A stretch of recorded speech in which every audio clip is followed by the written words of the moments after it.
Welcome to the Ari Hoffman Show on Talk Radio 570 KVI, your home for the politically homeless, streaming live at KVI.com and the KVI app. If you want to be part of the most dangerous show on the airwaves, call or text the Warrior Injury Law Studio line at 206-421-5757. That's 206-421-5757. Coming up this hour, you can skip school to protest ICE, but not to see the Seahawks parade. And is Katie Wilson outshining Zohran Mamdani? But before we get to any of that, time for your daily dose of adrenaline. You want me to stick this into my heart? Are you f***ing nuts? Last night, every single Democrat except for one used their voter ID to vote against a bill that would guarantee that you have voter ID in elections. You cannot make this stuff up. The Save America Act, introduced by Representative Chip Roy of Texas, cleared the chamber by a vote of 218 to 213. Representative Henry Cooler was the lone Democrat to support it. What does this bill do? Well, the most important thing is it makes sure there's voter ID and make sure there's a proof of citizenship mandate as part of the voter registration process. Oh, so controversial. So controversial. My favorite thing about this is something Representative Michael Cloud, who I was not aware of until this very moment, posted on social media. And I had forgotten that this is how the voting system works in the Senate and the House of Representatives. So everybody's been there on their 8th grade trip, right? Maybe you guys don't do that here in Washington. You guys don't haul out to D.C. Okay, the rich schools go out to D.C. I understand. But when you live on the East Coast, everybody goes to Washington, D.C. for their 8th grade trip, right? And what happens is you go meet your congressman who you go, we don't know who this boring old dude or lady is, but we're going to talk to him for a little bit, sure. And they give you a little tour. And if you're really, really lucky, you get to ride the little train that's underground under the Capitol. And if you're really, really lucky, you actually get to go out to where they vote. That's basically if they're not in session or something. Then you can actually go out there and check it out. It's very, very rare. And I forgot that I had actually been out there one time as a kid. And they have this little station in front of them that looks like an old Atari system. For all we know, that's when they put this sucker in. It's got 4 buttons on it. Yay, nay, present, and open. Those are the 4 buttons in front of them. Not very hard, big buttons. And a little slot, like where you put your credit card. And what's it for, this little slot? Voter ID, your Senate or your House of Representatives card, which, by the way, has a picture of you on it, which you slide into that slot. A little screen registers your name, your vote, and then it goes up on that big board you see and over on C-SPAN where you see the vote results. It's that easy. That means every single Democrat who voted against this, with the exception of one who voted for it, every single one of them use their voter ID to vote against voter ID. You cannot make this stuff up. Now, we've had shenanigans on both sides of the aisle where they give somebody else their ID because they have a TV appearance or because they're going to be out of town that day, but they don't want to miss a vote. So here, take my ID and vote for me. In fact, I think Representative Byron Donalds was one of the ones who got busted for that, and he's a Republican. Happens on both sides of the aisle all the time. Why do Democrats not want voter ID? Because then we'll find out how many people are dead who are voting. We'll find out how many people are illegal who are voting. We might actually have to have a stricter voter requirement. Oh, the horror, the horror. You know, when my grandfather was on his deathbed, I went to be by his side. I'm sitting there with my grandfather, and he put his hand on my hand, and he said, Ari, when I'm gone, make sure I don't vote Democrat. Okay, come on, that was funny, right? Funny? No, nobody? All right, a little funny. Mr. KVI doesn't find me funny today. All right, he thought I was going somewhere else with that. Fine, be that way. I'm trying to be funny in here. That one usually kills at the public events when we talk about voter ID and stuff. That one usually because everybody's really in the story, and then all of a sudden I hit them with that one. It takes a minute for them to laugh. Fine. I see what kind of day it is today. Everybody's still like a little joy hungover from yesterday. It's I in the understand. setup. It's all in the setup. I was like, oh, what poignant thing is... I know that's what you're trying to trick me, but then it's like, okay. Yeah, okay. I see what you did there. Now, mind you, what does this do for us locally? Well, we all know what the shenanigans that go on in the voting around here. We all know that a third of the voter data is missing from the voter rolls. We all know that our Secretary of State, Steve Hobbs, will not turn over the voter data to the Trump administration, to the federal government, so we can verify it. As I say all the time, if there's nothing to hide, what's the problem with verifying it? But now around here, you've got people taking it to the next level. They don't want the illegal alien criminals removed from our area. So, we had Katie Wilson a few weeks ago, the socialist mayor of Seattle, say that she was going to weaponize the Seattle Police Department against ICE. What did she say? They're going to report ICE activity. They're going to video ICE activity.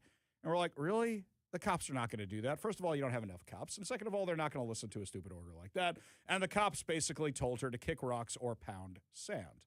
Well, now, Gurmay Zahalai, the King County executive, has signed an executive order, which is very similar to Katie Wilson's, but it dials it up a notch. He wants to ban ICE from certain areas. The order allocates $2 million for immigrant and refugee communities for rental, food, and legal assistance. Oh, we'll just shove that legal assistance in there. So now for illegal aliens, you're going to be paying their rent, you're going to be paying for their food, and you're going to be paying for the attorneys to keep them here living off your taxpayer dollars. Everybody understands this? Okay. What else? Directs the King County Sheriff's Office to provide publicly available protocols for responding to 911 calls reporting immigration enforcement. Okay, this is a little in the weeds. Basically what he wants is he wants the King County Sheriff to come up with a system of what happens if random activist calls 911 to report ICE activity. Now, my main concern with this is, do those protocols include informing community partners? And I'm using giant air quotes for those of you watching on the live stream on Facebook, X, Rumble, and YouTube. Does it include community partners like Antifa, like other activist groups, to go target the ICE agents? Because Katie Wilson's order actually did that. It said we're going to work with our community partners. She made this announcement, 3 weeks ago now? I reached out to her office. I still haven't gotten a response back. I assume I'm on the same blacklist I was under Bruce Harrell's office on. Continuing on, prohibits immigration authorities from staging or conducting civil immigration enforcement activities in non-public areas of county-owned buildings and properties, including parking lots, vacant lots, buildings, or garages. I mean, good luck with that, but okay, fine. So now you want judges and others hiding away illegal alien criminals in their judges' chambers or their judges' parking lot or whatever else it is? Yeah, okay, good luck with that. Now, here we go. Directs all King County departments to support Know Your Rights resources and fully review all policies and procedures to ensure alignment with Washington's Keep Washington Working Act, which means we want you to know all the policies that violate federal law that we have under the sanctuary city laws here in Washington. Everybody up to speed? Great. Here's the last one, which I actually think is the worst part of this executive order. Requires the King County International Airport to upgrade security cameras. What's wrong with that, Ari? You're all in favor of security. You're all in favor of airline security. You talk about terrorism more than anybody else on the radio. Oh, I didn't finish the sentence, did I? To monitor deportation flights. Ah, I see. Are you going to have the activists show up at the airport now? Let's not forget, during COVID, you had Shama Sawant and her merry band of lunatics showing up at the port to block shipping because they didn't like Israel, so they're going to block the ships. What happens if a bunch of activists start showing up at King County Airport to block the deportation flights? You see what's happening here? You see what the plan is here? It's all very, very clear what's going on. Now, you think it's bad that they won't investigate the fraud around here, which is why they're doing all this. They're trying to distract from the fact that we found allegations of fraud here in Washington, just like they found in Minneapolis. So then immediately it's, let's go protest ICE as quick as possible. We don't want them deporting all the people who are doing all the fraud or any other criminals. You never heard Gourmet Zahalai talk about anybody who was a victim of illegal alien crime. Never hear him talk about it at all. Did I hear him say anything about Trooper Christopher Gadd when he was killed by an illegal alien? Did I hear Gourmet Zahalai say anything about the young father who was killed by the illegal alien trucker on 167 in King County? No, didn't hear him say anything about that. Did I hear Gourmet Zahalai say anything about the illegal alien trucker who killed people in Florida, who got his driver's license, his commercial driver's license here in Washington? No. What do I just hear? Protect immigrants, protect refugees. Let's give them a whole bunch of taxpayer money. That's all we hear out of Gourmet Zahalai.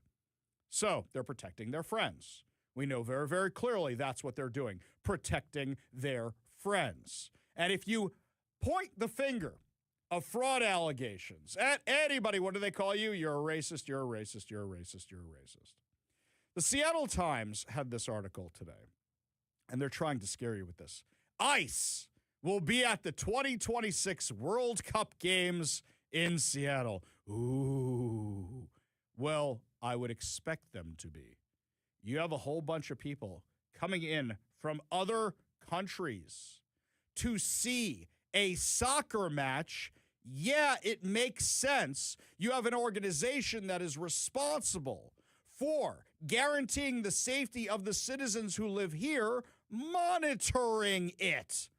Do you know all kinds of shenanigans that go on during big sporting events, even the Super Bowl? Human trafficking goes through the roof in whatever city the Super Bowl's in.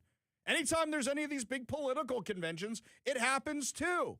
Of course you want more law enforcement there. They're trying to make it sound like, well, Egypt and Iran are having the game here, and ICE is going to be there to arrest every single person who comes. All 60,000 people that fit in CenturyLink or Lumen Field, whatever it's called these days. We're going to arrest every single one of them and deport all of them. No, this is what makes sense when it comes to law enforcement. For example, we were out at the parade yesterday. I saw, just by looking around, three law enforcement agencies as part of the parade. Let's see who we got, shall we? Seattle Police, Washington State Patrol, National Guard. You want to argue whether they're law enforcement or something else? Fine. But you understand the point I'm making. You think there weren't snipers all over the place? You think other law enforcement agencies weren't called in? They announced that they were. Why? To keep everybody safe. That's what they do. In a hearing before Congress on Tuesday, Acting Director Todd Lyons told lawmakers immigration enforcement officials are a key part to the overall security apparatus for the World Cup. Exactly right.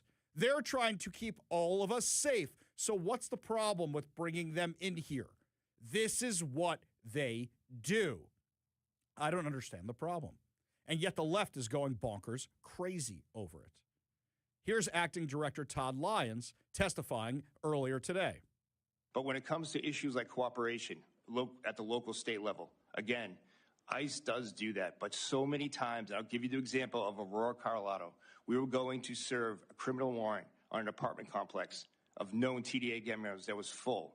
We tried to work with the state and local government. They made notifications that the operations were ongoing. So when tactical teams arrived, protesters were already there and the apartment complex was empty. We've seen that time and time again. I've had it where I've made notifications. Again, I've had the privilege of having this job for almost 20 years and doing it at the enforcement level to notify a local police department, and then they would put that out in a tweet. ICE is going to be at L and 8th Street. So did we reach a point that we want to cooperate? We want to be good partners. But how many times, again, can we beat Charlie Brown with the football and say, okay, this time you're going to work with us? And it doesn't happen. So what he's saying is that local officials are telling the gang members that the feds are coming. You think that wouldn't happen here? You think that Seattle or King County or Washington officials wouldn't do that? Of course they would. Of course they would. Katie Wilson literally used Antifa as her personal security during her mayoral campaign. Of course they would do that. Senator Patty Murray was running around the halls of Congress earlier today. And now that the SAVE Act has officially passed the House, we had reporters asking her if she's going to support it in the Senate. Don't forget, she's got the ID card also. Here's what she said. Hi, Senator Murray. Now that the Save America Act has officially passed the House, can we count on you to join in to support it in the Senate? Nope. Why not? Run, Patty! Run! Run, Patty! Yeah, not gonna support it. Why not? Why not? You can't give me one good reason why. Why not? You literally used your own voter ID card to vote for or against every single issue. Literally every single one. It's because they know that their voters, their supporters are getting deported. It's because they know that the second there's voter ID, how much everybody is going to find out about all of this. If you think there's something more nefarious about it, you let me know. Give me a call or a text at 206-421-5757. That's 206-421-5757. I do like what Dan Smith says. Dan Smith's carrying over a conversation from yesterday. We were talking about how all the people who signed in their opposition to the income tax, that the left is calling them bots. And I said, oh, this is from 2 days ago, I think. And I said, how many of you are bots out there? Text me and let me know. Let me know if you actually voted for voted against the income tax, a registered con against the income tax. And the text line just blew up. So Dan Smith says this, so now I'm a racist bot. Very good. Very, very good, Dan. When we come back, my friends, lots more to discuss as the show continues. Apparently, if you are a public school student in Washington, you can leave class, you can leave school to go protest ICE, but don't you dare do it to go to the Seahawks parade. I'll tell you what's going on when we come back. You're listening to the Ari Hoffman Show.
I love how in Washington State, if you walk out of class to protest ICE, you're a hero, but you get penalized for walking out of class to go celebrate the Seahawks winning a championship. According to Fox 13, 14,000 kids walked out of Seattle Public Schools to go to the parade yesterday. Well, that sure beats the 1,000 that assembled downtown last week to protest ICE. But what I find entertaining is, look, neither group should be walking out. The kids should be in school. The kids should be in school, especially given the fact that you've missed so much school for walking out to protest ICE and because you had a whole bunch of teachers canceling class for this very reason to go protest ICE. You should be in school. Yes, was it cool? Sure, absolutely. Kevin, how long was the actual parade that we saw? Maybe 20 minutes? Maybe 20 whole minutes of what we actually saw, right? Yeah, I was going to say 15 to 20. 15 to 20 minutes for everything to go by, right? Yep. Tell you what, I'll put a video up online, which I clipped together last night, of everything going by. It's 11 minutes long. I had to clip it from 22. I cut out all the fat. There's still a little fat in there. That's 11 minutes. I don't think it's worth missing an entire day of school. I made that mistake as a parent once before. My niece was asking if she could come to the parade and meet up with us yesterday. I'm like, you should be in school. You should not be at the parade. But regardless, the fact that you get penalized for one and not the other, that's kind of entertaining to me. Isn't it all about the rarity of this stuff? Yes. That's the whole deal. That's why, even if you agree or disagree with any of this stuff, the fact matter is they probably won't get another chance to do that, especially in their high school, elementary, or middle school career. Exactly. Walking out for ICE, though, you just got to wait a day or two until they organize it. Maybe it's every Friday, That's and true. we'll just go do that again. That's There's true. not so much a rarity of that one, right? I'm with you. Like, for example, we had season tickets to the Mets when I was growing up, and every time April rolls around and people are pulling their kids out of school, we're going to the Mets game, and I said, Dad, I want to go to the opening day of the Mets. No. I think he did it once. Maybe once, but my dad was very serious. You are not missing school for this. I don't remember what the occasion was, and then we went. It was freezing cold. I was miserable. It was not a good game either, the Mets being the Mets. Probably lost, too. It was the Mets in the 90s when they never won anything. So, yeah. I'm glad it was so memorable that you don't remember who actually won the game. Perfect example, right? Okay, I went to the Macy's Thanksgiving Day Parade once as a kid. My mom took us. Here's what I remember, being freezing cold, and Superman goes flying by, the big Superman balloon, right? His hand got caught in one of the trees and tears off.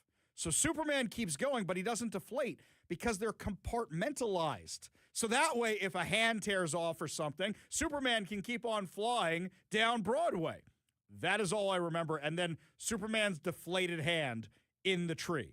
I don't remember any other float. I don't remember anything else about this. I have some vague recollection of maybe getting lunch. That's all I remember. I was a little kid at the time.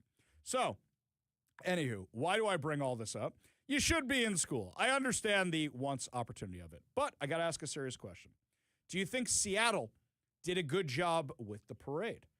I got to say, I was kind of shocked. I was kind of shocked how everything got cleaned up afterwards. The homeless were right back to their normal spots. When I drove in this morning, that's right, came right off of 3rd Avenue. They were right back there. I would actually say Seafair did a great job. I think Seafair did a phenomenal job. I think the National Guard did a phenomenal job. I think the Seattle Police did a good job. I think the Washington State Patrol did a good job.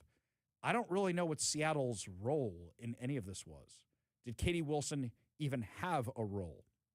Now, mind you, if she did have a role in this, seems like everything went off without a hitch, and then you got to give her credit, especially when you look at somebody like Zohran Mamdani, who still hasn't been able to figure out how to shovel snow. There's some really cringy video of him shoveling snow because they're still frozen solid in New York. What are they up to? The death count over there, 20 people? Because Zohran Mamdani has this policy where you can't take them off the streets to get them into shelter, so they're leaving them out there to die. That's not compassionate. So Zohran Mamdani failed his first test. Katie Wilson, through the effort of others, seems to have passed hers, and all the confetti and everything was cleaned up really, really well. But I have a question. If you look at all the news reports of the parade yesterday, why is there no official total of how many people were there? I have theories. But notice all of them say something like Over 1 million people were projected to be there. People were predicting that over 1 million people would come. Look, last night, I figured from what we saw where we were in the parade route, maybe they didn't have as many people, but then I saw the video of the area surrounding the stadiums, and it looked like a ton of people. So I couldn't figure out why nobody has an official tally. So I reached out to the Seattle Police Department. And so the Seattle Police Department says, we don't do that anymore. You have to talk to parade organizers. Okay, that's Seafair. So I reached out to Seafair, and I reached out to them first thing in the morning. I still haven't heard back from Seafair about how many people are at this parade. What do you think? Do you think it's bureaucracy where just nobody got the official number? Do you think it's maybe they had to throw this thing together on such short notice? They forgot to get an official number? Because there's math. If this much sidewalk space is filled in on these blocks, there's math behind all this. That's how they calculate how many people show up at the National Mall. There is math behind this, and they have the math from previous parades. They were able to get a count off the last one. Or do you think it's something else? We saw crowds of people. There were a lot of people.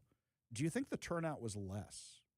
Either because there's less people who work downtown, there's less people who live in Seattle, or perhaps do you think they scared so many people by saying it was going to be such a nightmare to drive into Seattle that they shouldn't bother driving, that a lot of people said, well, I'm not taking my life in my hands by getting on the light rail.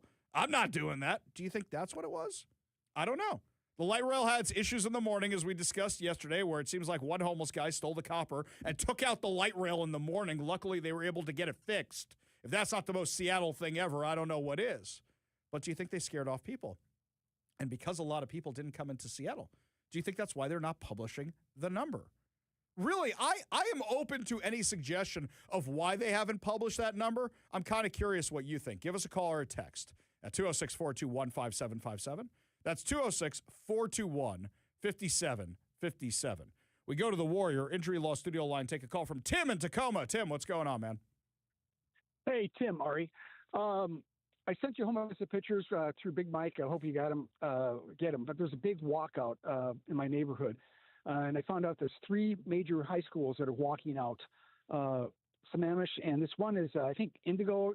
It's based on engineering type of school in our neighborhood, and they all walked out. And so my granddaughter and I were curious. She's an adult, and we went by and got out of the car and talked to some of the kids.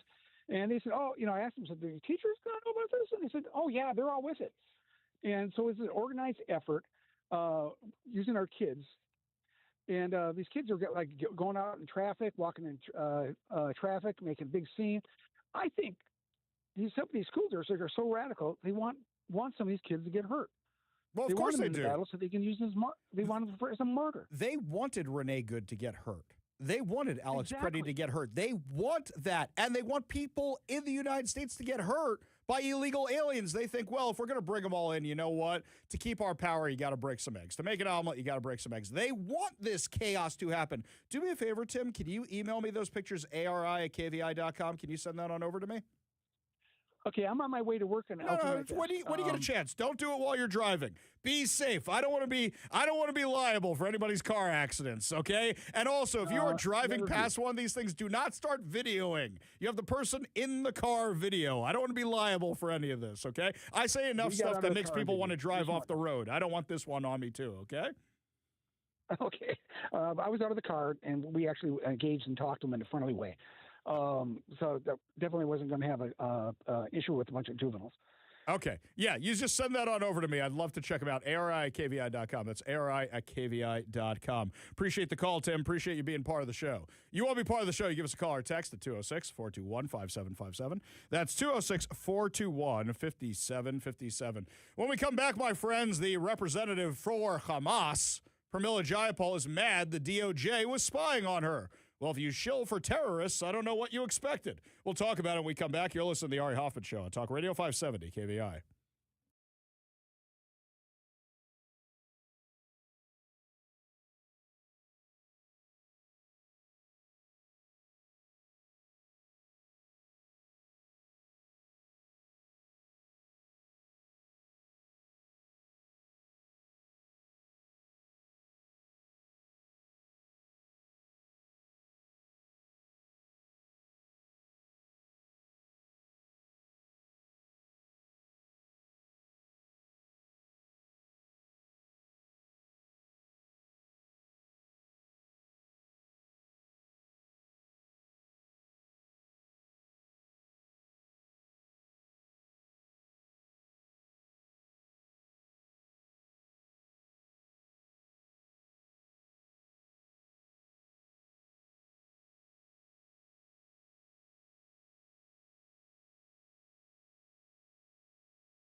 Big scandal, according to the Democrats yesterday, while Pam Bondi was testifying up on Capitol Hill.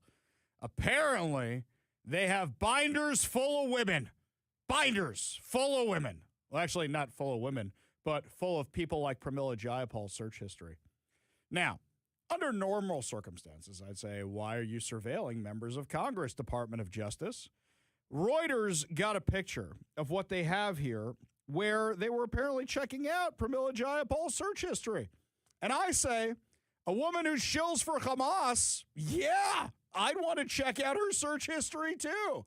A woman who's leading the resistance movement, where they're targeting ICE and targeting politicians. And I'd be a little concerned as well. But also, I notice you guys didn't seem so mad when Barack Hussein Obama used the Department of Justice to target the Trump campaign just because they were against his political ideology. You guys didn't seem so upset when Joe Biden had the Department of Justice raid Melania Trump's underwear drawer or Barron Trump's Xbox at Mar-a-Lago. The double standards here are insane. You guys didn't have one word to say about this. Personally, I don't want to see Pramila Jayapal's search history. I'm very, very not curious. I'm very, very concerned about what might be in her search history. I don't want to know. I hope law enforcement's checking it out because it's a woman who shills for terrorists. But at this point, it's kind of hard for me to feel bad about this. Now, she claims that they're checking out what they're looking for in the Epstein files. How many times are we going to go through this? The Democrats had years with those files. If there was something against Trump in them, they would be talking about it. Now, mind you, I think two things can be true at the same time. I think Pam Bondi completely botched the rollout of the Epstein files. So you bring in a whole bunch of conservative influencers who have been all over the Epstein files, and you say, we're going to give you these binders. And it's got the Epstein files, and then they flip through them, and there's nothing there. And then you find out there's millions more pages they haven't gone through yet. Look, you want to say we want to take some time to review them and then make sure none of the victims are mentioned? Fine. But then you guys release them with some of that information not being redacted. So now some people have that information. This whole rollout was botched. Absolutely botched. But if you guys are trying to make hay about this because you don't want to talk about what the Department of Justice is doing, you guys are barking up the wrong tree. In fact, Pam Bondi actually called out Jamie Raskin for grandstanding over Epstein while not knowing the name of prolific offenders in his own district. Do you even know who Chase Mulligan is? You're so obsessed with you don't. Do I'm going to teach you the rules again. You're the Attorney General of the United States. We have rules here. You're obsessed with him. You're the Attorney General of the United States. You're the rules. Obsessed with Donald Trump. You have Trump derangement syndrome. Mr. Chairman, I'd like my time restored. I'd like my time restored. In your district.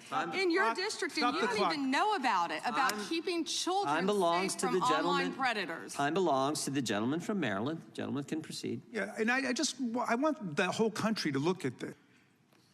Gentlelady can respond if she wants to. Thank you, Chairman.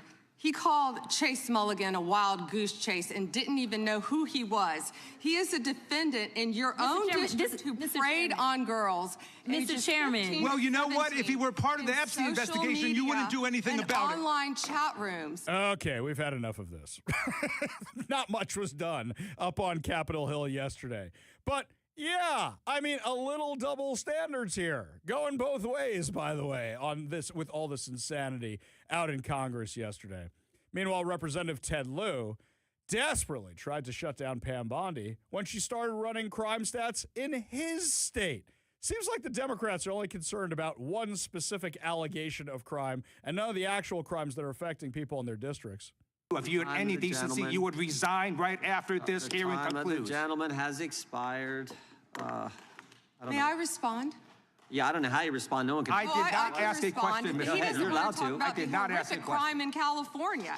He does not want to talk about I did not ask a question. crime in his state. She can't just ad-lib stuff. I did not ask a question. Meeting will be in order. It's a wonder why nothing gets done in Congress.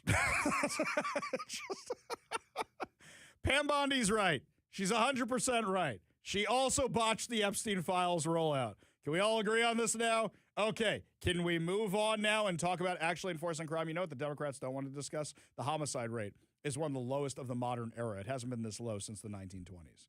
Can we discuss that a whole bunch of places are a lot safer since ICE started doing what ICE does, since the border started doing what it does, and since we started deporting all these illegal aliens? But they don't want to talk about that. Can we talk about the fact that feds are actually helping make America safe again, even in blue cities, even in blue states? But they don't want to talk about that. Instead, it's Trump, Trump, Epstein, Epstein, Trump, Trump, Epstein, Epstein. I noticed that the Democrats are really quiet about the Epstein files when they mention Bill Clinton. I noticed they're really quiet about the Epstein files when they mention any of the Democrats. It's just, we're going to get Trump. We're going to get him this time. And then after something comes out and they just go, I'll get you next time, President. Next time. And it just... Oh, it's ridiculous. Absolutely insane. We go to the Warrior Injury Law studio line. Take a call from Ron in Tacoma. Ron, what's going on? Hey there. Well, Adam Schiff also today came out talking about the seditious six, how we dropped the ball on that. I don't know what the Republicans are doing, but if they keep letting all these criminals loose, we're not going to have a country left. The Republican Party is not doing their job. But that's not the reason I actually contacted you. I'm actually upset because I was driving through Yelm today and saw basically the kids out there in the streets blocking all the traffic on the main line there and yelling at the passerbys. I was one of them when I got involved by rolling down my window and saying, hey, you really shouldn't talk to the public that way. I couldn't even finish saying what I was saying when they started F-bombing me and calling me names. Yeah, I apparently, called the mayor. Ron, this is the same thing that we're getting. We're getting these calls from everybody all over. We just had one in the last segment, too, where apparently this is happening. I encourage everybody, if it's safe to take a picture and you're not driving or video, send it on over to us because we want to see what's going on. I've got a lot of these. You send it to ari@kvi.com. Did you call the school? Do you know which school these kids go to? Yeah, I called the school, and they didn't want to talk to me, so I called the mayor's office. They never called me back. I did. Which school was it? Which school was it? So I can ask him for comment, Ron. It's the main high school right there on the main boulevard in Yelm. Okay, I don't know Yelm that well, but I'll go looking for it. Okay, I don't get to Yelm very often. Yeah. Okay. But I did get a hold of a gentleman by the name of Andrew Barkus, and he was none happy about it. He was looking into it immediately, saying he also has had all kinds of phone calls about this. And he was very patient and listened to me. So we have one person working on it, but I think that's about it. You mean Representative Barkus? I'll reach out to his office. Maybe he has more information on this. Let me do some digging, Ron. I'll try and have it on the show as soon as I do that. Appreciate the call. Appreciate the tip. Appreciate you being part of the show.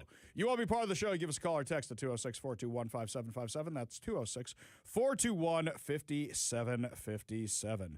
When we come back, my friends, are we really, really, really trying to defend the mom who is defending the trans kid from the horrible things he did? We're going to tell you about all this when we come back because it's a mess. And I can't believe we're still having this discussion after a shooting. You're listening to the Ari Hoffman Show on Talk Radio 570 KVI.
So the trans shooter up in British Columbia, it looks like what the Canadian media has been doing is actually using AI or Photoshop to enhance the images, to make them look better. They shot up a school.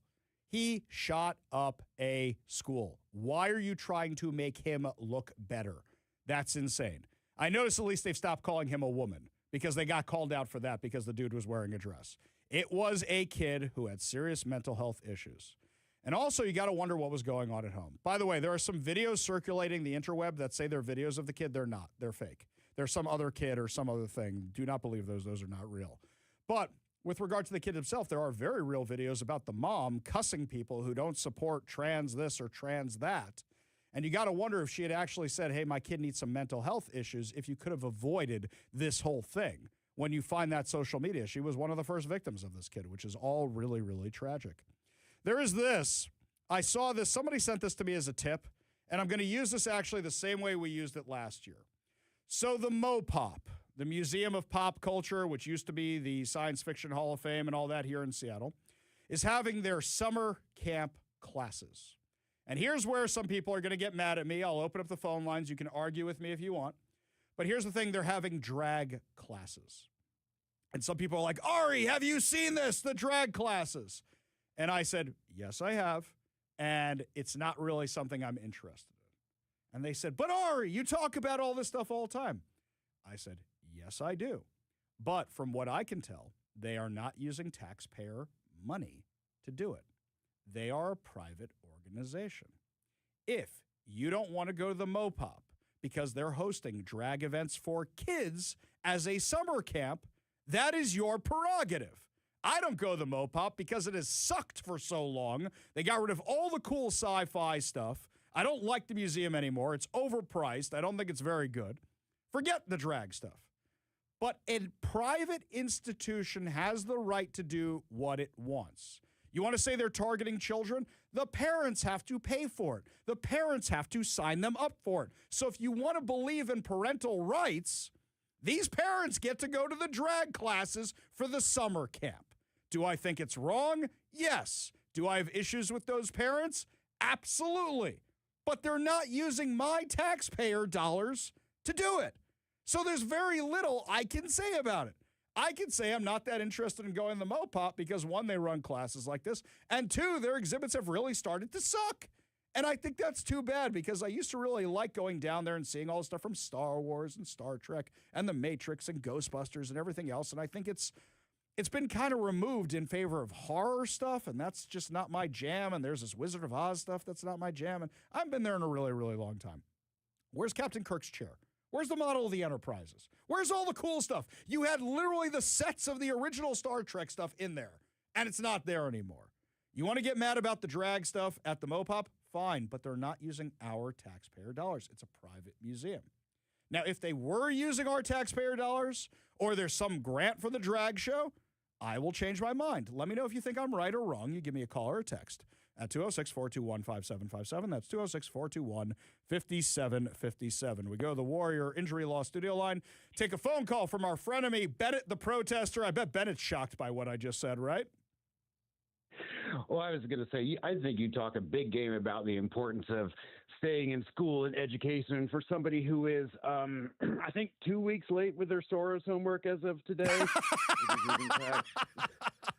Very good, Bennett. What's on your mind? Make it quick, buddy. I have limited time. Well, okay, but let's recap that for people, because I think at this point people wonder what No, you can't recap. Just get to the point, Bennett. We're running out of time. Tell me the point. What's going on, man? All right. Well, I do want to push back against this kind of stuff. You keep saying that you're saying that people on the left actually wanted Renee Good to get hurt, that they wanted Alex Pridey to get killed, that they wanted people in America to be hurt by illegal aliens. I'm using your term, but I mean, do you actually? Well, once again, ask you: if somebody sat you in a chair, gave you a polygraph test, do you really believe it's true that people on the left want people in America to be hurt? I do. I'm sorry to cut you off. I do, because I truly do believe that. And the reason I believe that is because they keep sending them out to target ICE agents in active enforcement zones. You're listening to the Ari Hoffman Show on Talk Radio 570 KVI.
Welcome to the Ari Hoffman Show on Talk Radio 570 KVI, your home for the politically homeless, streaming live at KVI.com and the KVI app. If you want to be part of the most dangerous show on the airwaves, call or text the Warrior Injury Law Studio line at 206-421-5757. That's 206-421-5757. Coming up this hour, your chance to win fantabulous prizes, including 2 tickets to Lionel Richie and Earth, Wind, and Fire at Climate Pledge Arena. Make sure you're listening for your chance to hear the key word and text it on over to us. But just before we get to our next segment, a lot of you sent in texts about my 1 minute back and forth with Bennett there right before the break. This one here from L. Darthbo. Ari, Darth agrees with you. Yes, the left, the Marxists want people killed so they can point their fingers at people who are doing their job. ICE.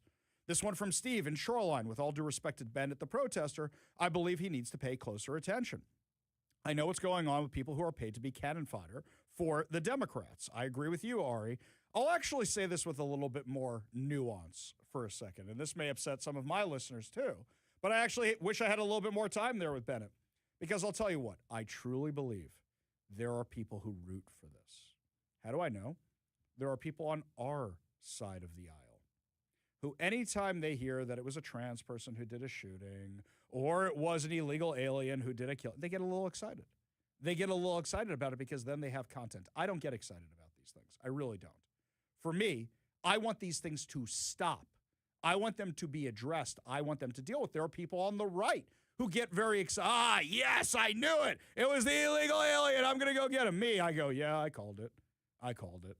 I wish we didn't have people getting killed by illegal aliens with commercial driver's licenses that should never have been issued to them. I wish we were dealing with kids' mental health problems, and we didn't have the shooters that we're having because they have mental health problems. And even though the guns were taken away from the shooter up in Canada, they were somehow given back to that person. Because then I get texts like this. Jeff sent me this. I have family that live in Tumbler Ridge, and my niece's son was best friends with one of the kids that got killed. We don't want that to happen. We don't. We really, really don't. Unfortunately, there's some people on our side who get excited about these things. Both sides do it. I believe the left was thrilled. Some sick people on the left were thrilled with what happened to Renee Good. I believe there are some sick people on the left who are thrilled what happened to Alex Preddy. I believe there are some people who want it, which is why they keep saying, go fight with ICE, go target ICE. If you want to get killed, fight with law enforcement, and that might happen to you. Don't do it.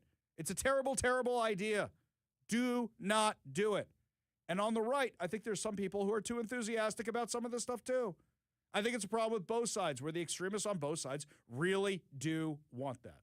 So yes, to answer the question with a little bit more time, I truly believe they strap me down in a chair. Well, I'd probably get pretty feisty myself, but I truly believe that if you hook me up to a polygraph exam, yes, there are people who want that. I've seen it. I've exposed their stuff on social media. 1,000%. Let me know what you think. Give us a call or a text at 206-421-5757. That's 206-421-5757. Dave from Sierra Nevada says the story of the day is voter ID, not Epstein. I agree. Why don't they want to talk about the voter ID stuff? Exactly right. This one from Jeff and Kent. Isn't there a mention of a few of the View hosts in the Epstein files? I have basically found that anybody who had a name is mentioned in the Epstein files, whether they did anything wrong or not. Russell Wilson looks like he was trying to buy an airplane and somehow got mentioned in the Epstein files, and he didn't even know the person he might be buying the plane from was Jeffrey Epstein. So right now, this is something I was concerned about with the Epstein files, is that a whole bunch of people are going to get smeared just because their name is in them and didn't actually do anything because it looked like Jeffrey Epstein liked to do some name dropping. Yeah, he did some horrible things, but right now we haven't seen the smoking gun for a lot of people. Meanwhile, some crazy news out of the Washington State Legislature. It looks like this just happened. Washington Senate Democrats just passed Senate Bill 5974. According to the Washington State Republican Caucus, the anti-democracy bill allowing Washington to decertify and remove your elected sheriff at will. People are overwhelmingly against Senate Bill 5974 with 87% of over 14,700 people signed in against the bill. All Democrats voted yes. All Republicans voted no. Even worse, Washington Senate Democrats rejected Amendment 634 on Senate Bill 5974, which would grandfather in the local voters' choice of current sheriff. Without this amendment, A current duly elected sheriff will likely be forced to vacate their elected position if Senate Bill 5974 becomes law. It's absolutely shameful. They're right, by the way. Why do they want to take away your right to vote for sheriff? Look, I'm going to say this because Keith Swank, we've had him on the show. We had him on the show when he was running for office. I think he spends more time tweeting than sheriffing. Sorry, I'll say that out loud. I really do. I don't know when he does the sheriffing because he's tweeting all the time. If he wants to tweet all the time, I'm sure he can get a job being a social media influencer or something else like that. But he's not wrong about what he's saying. You should be enforcing the law. You should be working with ICE. Sanctuary laws are dumb. And taking away the right to vote for sheriff, this is basically because the Democrats don't like that they lost to Keith Swank. They don't like that he is sheriff. They don't like that he won an election, but it's more than that. It's not just about Keith Swank. They saw the success they had with Patty Cole Tyndall out in King County. For those of you who don't remember, King County voters stupidly voted to give up their right to vote for sheriff and make it an appointed position. King County voters did this to themselves, the 20 or 30% that actually showed up for the vote. And when they did that, Dow Constantine comes swooping on in there and say, okay, I'm going to pick my political crony. Hey, Patty Cole Tyndall, we're going to make you sheriff. I have to go back and double check this. I believe she had no police experience at the time and had to be sent to the police academy to be the sheriff. I usually like to think the sheriff is somebody who's most experienced, but I'm pretty sure they had to send her to the police academy. I got to double check that. Not entirely sure, but I'm almost certain that's what happened. And what happened?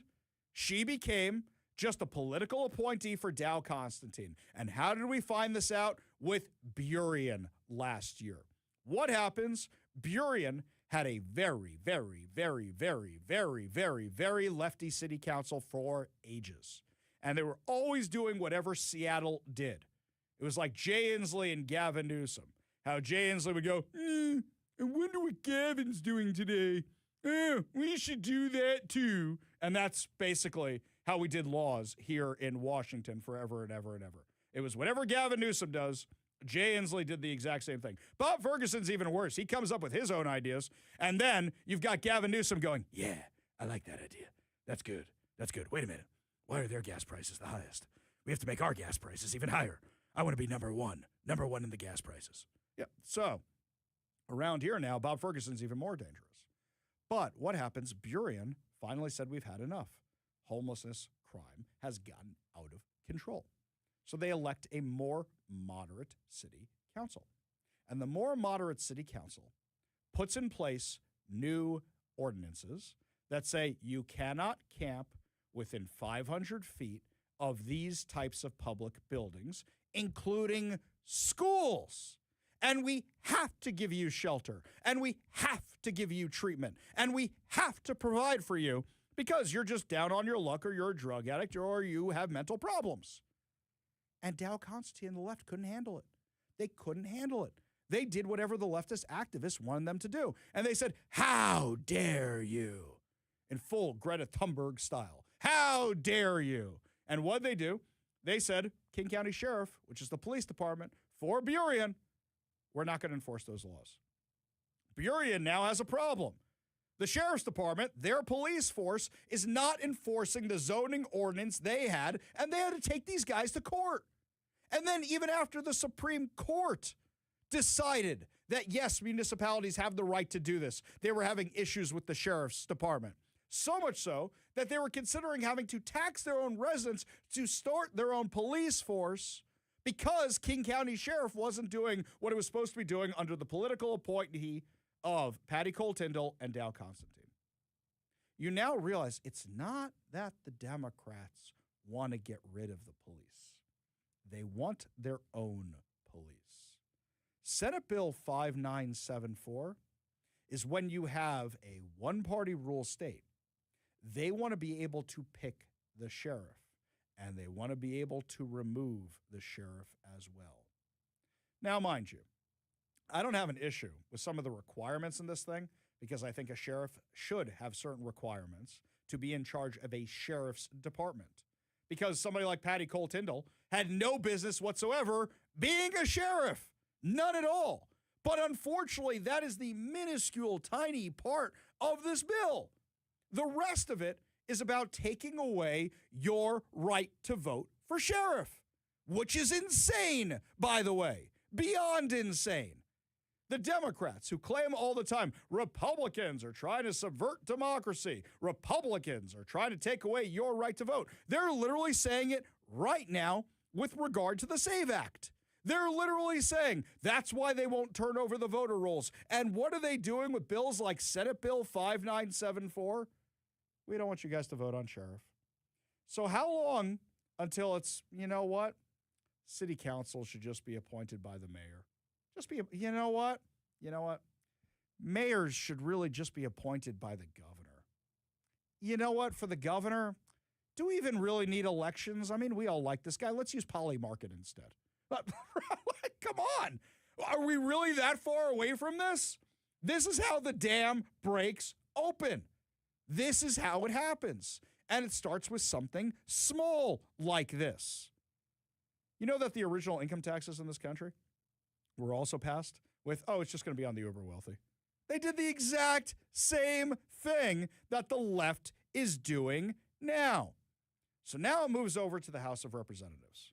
Senate Bill 5974 moves over to the House of Representatives, and you have a chance to kill it one more time. Are Republicans outnumbered? Absolutely, absolutely. But this means you need to melt the phone lines again, guys. And you need to say, no, you're not taking away my right to vote. So you need to call the Washington Legislative Hotline at 1-800-562-6000. That's 1-800-562-6000. And say no to Senate Bill 5974.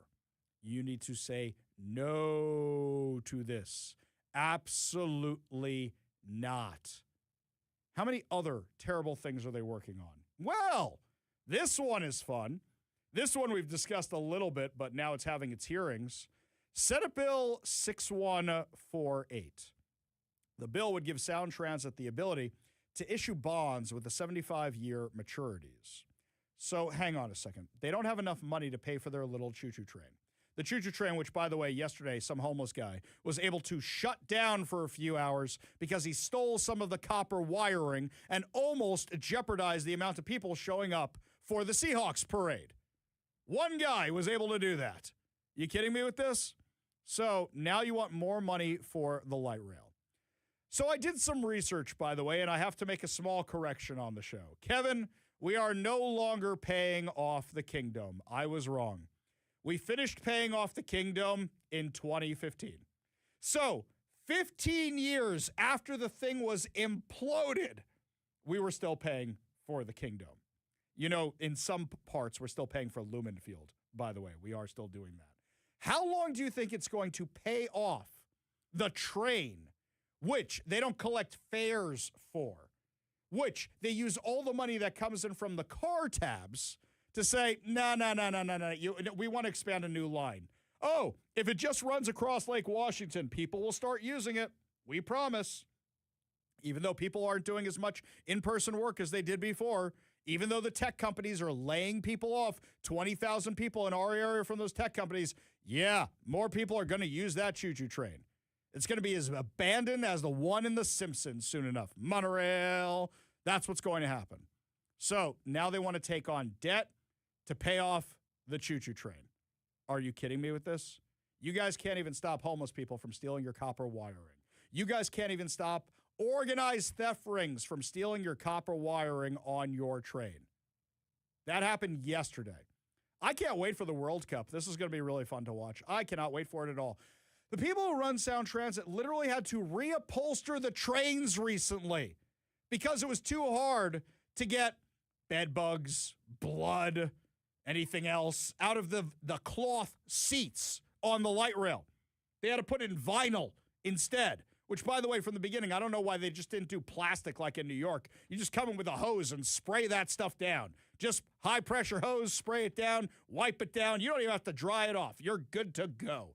Blood, anything else that's on those things, good, no problem. Not like we haven't had a problem with that on our light rail. We talk about being a world-class city. But sometimes I just think to myself, are we living in an alternate dimension where people just do everything stupidly?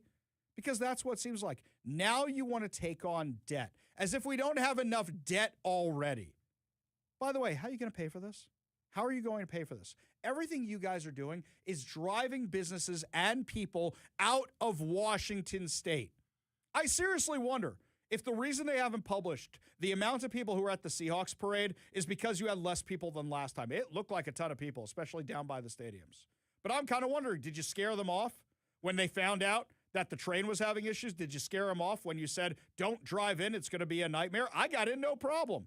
Took me about 10 extra minutes to get here just because of some road closures. No problem whatsoever. Here's something else.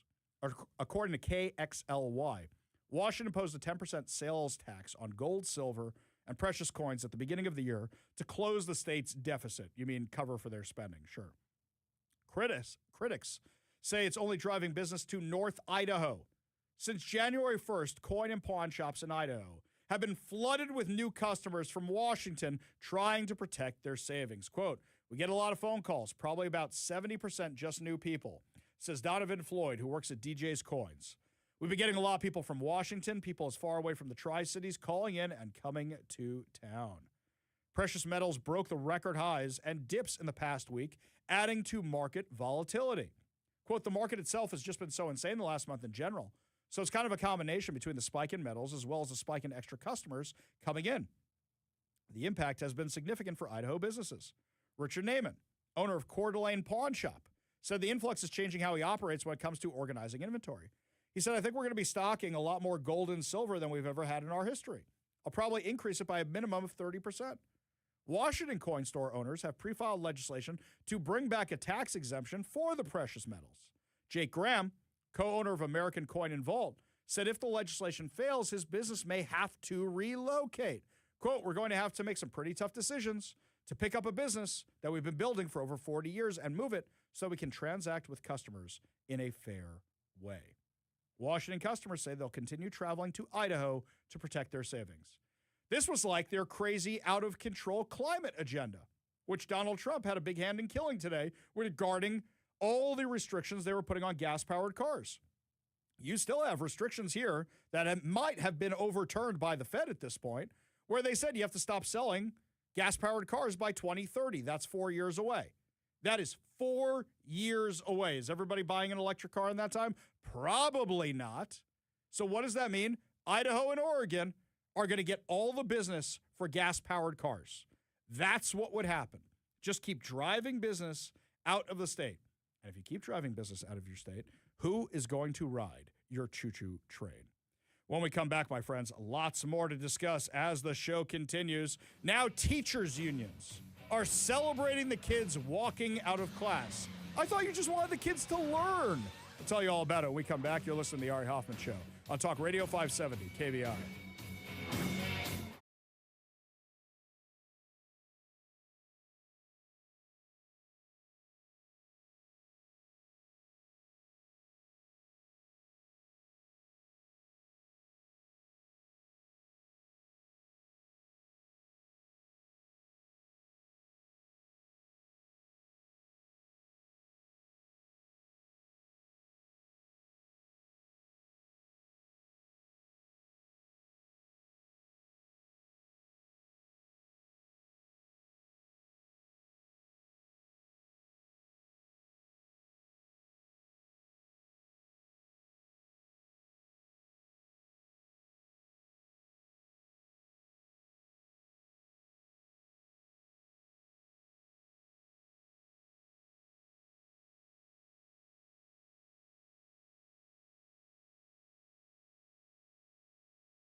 I should have just called today's episode Advocating for the Devil or Devil's Advocate, because I'm about to do that for the third time so far this show.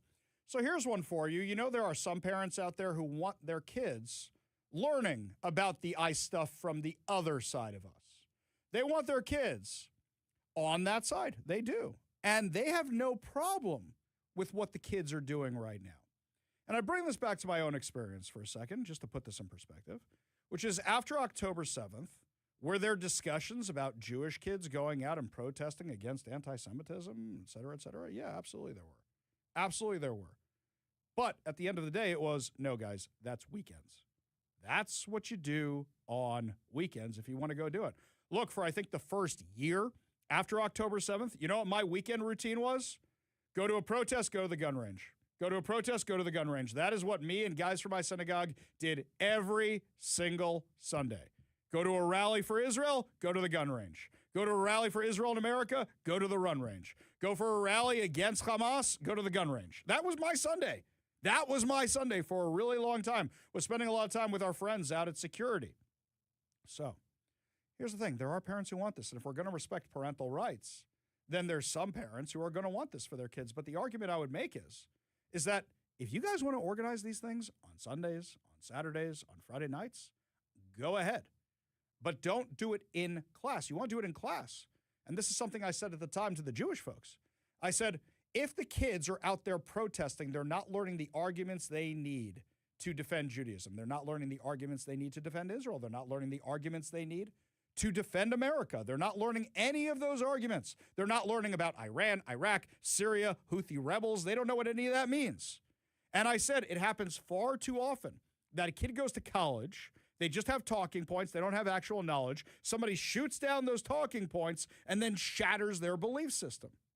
So what you should be doing in school is saying, okay, guys, let's discuss civics. How about we discuss executive powers? And this is a funny one to me. During the Roanoke conference, which we had a few weeks ago, you had all these Looney Tune lefties, about 30 of them, who show up to protest us because us conservatives were in Ocean Shores. Mind you, I don't think any of these people are from Ocean Shores because nobody's in the Ocean Shores in the winter.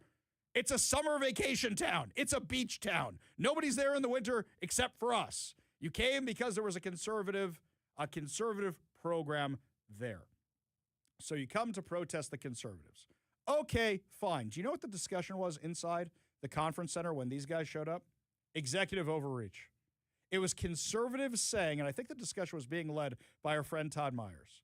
The panel discussion was on executive overreach, which is, you guys are all excited about the stuff Trump is doing, but you do realize at some point there will be a Democrat in office.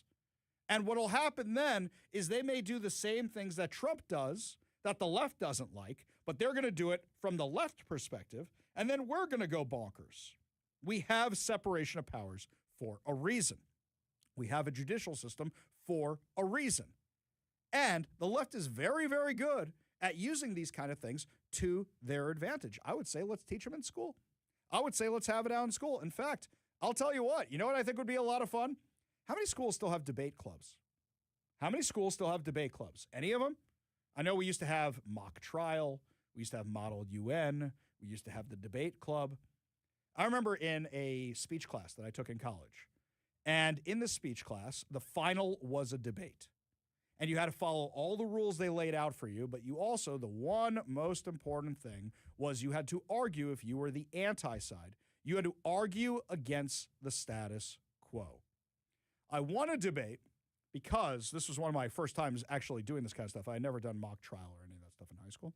Because the debate was over, well, I don't even remember what the debate was over. Let's just say it was about abortion. It was some hot button topic like that. And they came in and they were the anti-side, okay? They were the anti-abortion side, right? And they were arguing against Roe v. Wade. Yes, I was actually on the pro-abortion side for this debate. It was something like that, where I was against something that I didn't really support. But I was there to win a debate because that's what I did.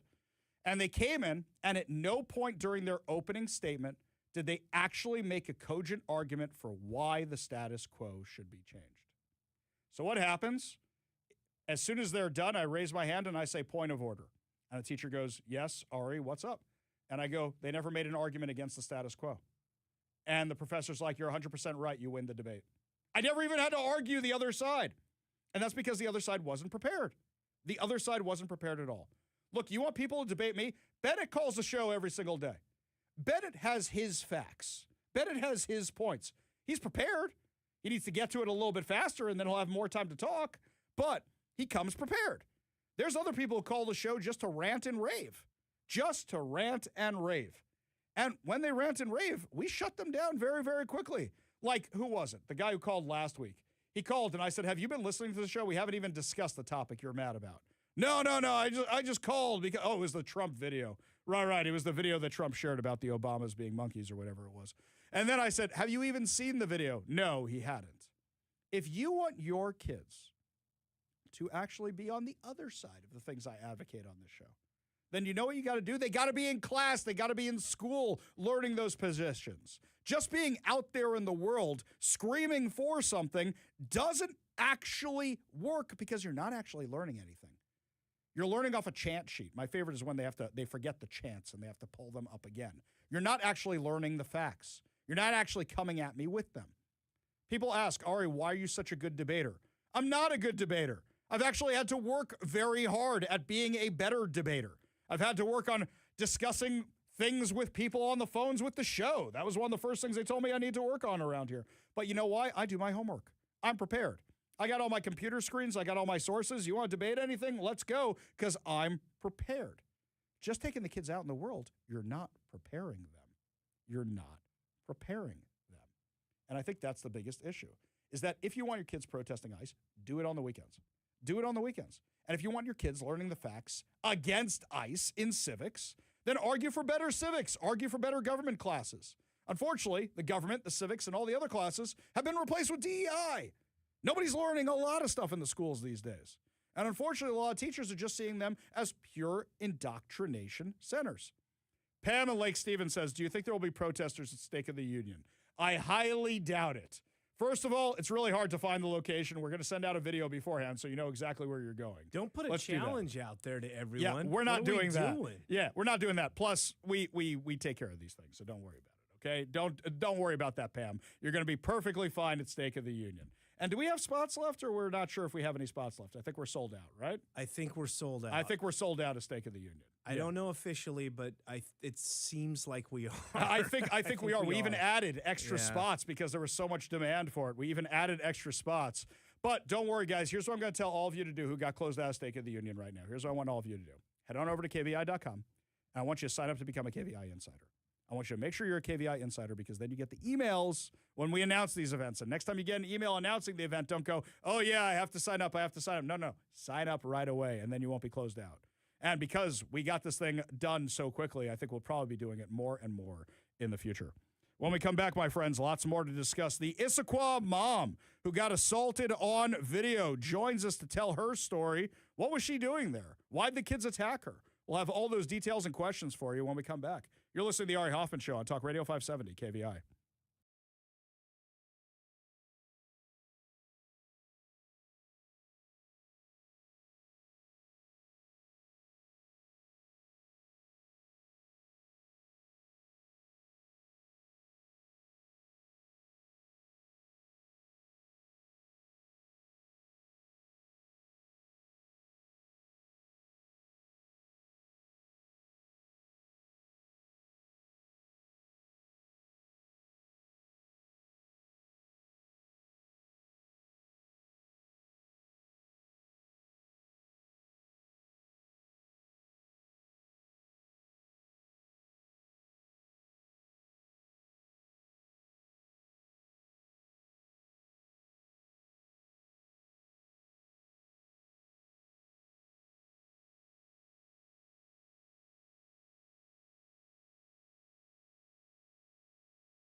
Well, my friends, I think by now you've all seen the viral video out of Issaquah, Washington, where a bunch of middle school and high school students decided to assault a mom and an influencer who were busy documenting the fact that none of them were in school and were actually out protesting for ICE. So, yes, in Washington, you can get excused from class for protesting against ICE, but not to go to the Seahawks parade. Joining us now to discuss is the mom in the video.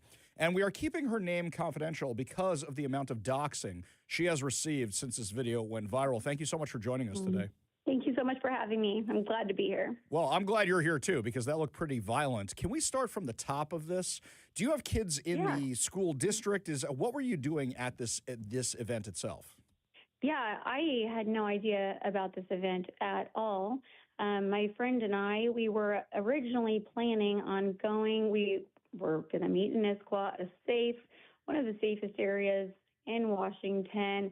And our intention was to go and ask adults what they thought about the new millionaires tax that was going to be reinstated. That was the original goal. We had some pamphlets in the back of our car, but we didn't even get them out because we were like, okay, we got to go see if there's even foot traffic in Issaquah. It's a Monday morning. So we just get out, we have coffees in hand, and we get out, and there's more cops than I ever see in Issaquah. I'm like, oh my gosh, what's going on? And we turn the corner and we see kids with megaphones, and it's an obvious protest. And I'm like, oh my goodness, this is what I've seen on the news. I've seen this all over, but I really, I was shocked to see it in Issaquah. I hadn't seen it on the east side. So we go up, and I immediately see how young they are. I get my phone out, and I'm like, you guys are children. Wow, babies. I'm a mom. I can't believe it. I saw the cops, but I didn't see any adults around at all. So I'm videoing it. I'm like, you guys are babies. Do your parents know where you're at? And somebody pushed me from the back and was like, you don't belong here. And I'm like, wait, what? I'm in Issaquah on a Monday at 10. You're supposed to be in school. What do you mean I don't belong here? Someone pushes me. I turn around to tell them to stop pushing me, and then somebody else yanks me from behind. And you see the rest on video. I don't really know where I'm at. I latched onto this guy because I kind of got pulled away from my friend. I latched onto this guy, and I was like, you have to help me. He pushed me into a police officer at that moment. And I couldn't believe my eyes that the police officer had been right there. And I asked the police officer, you just are here.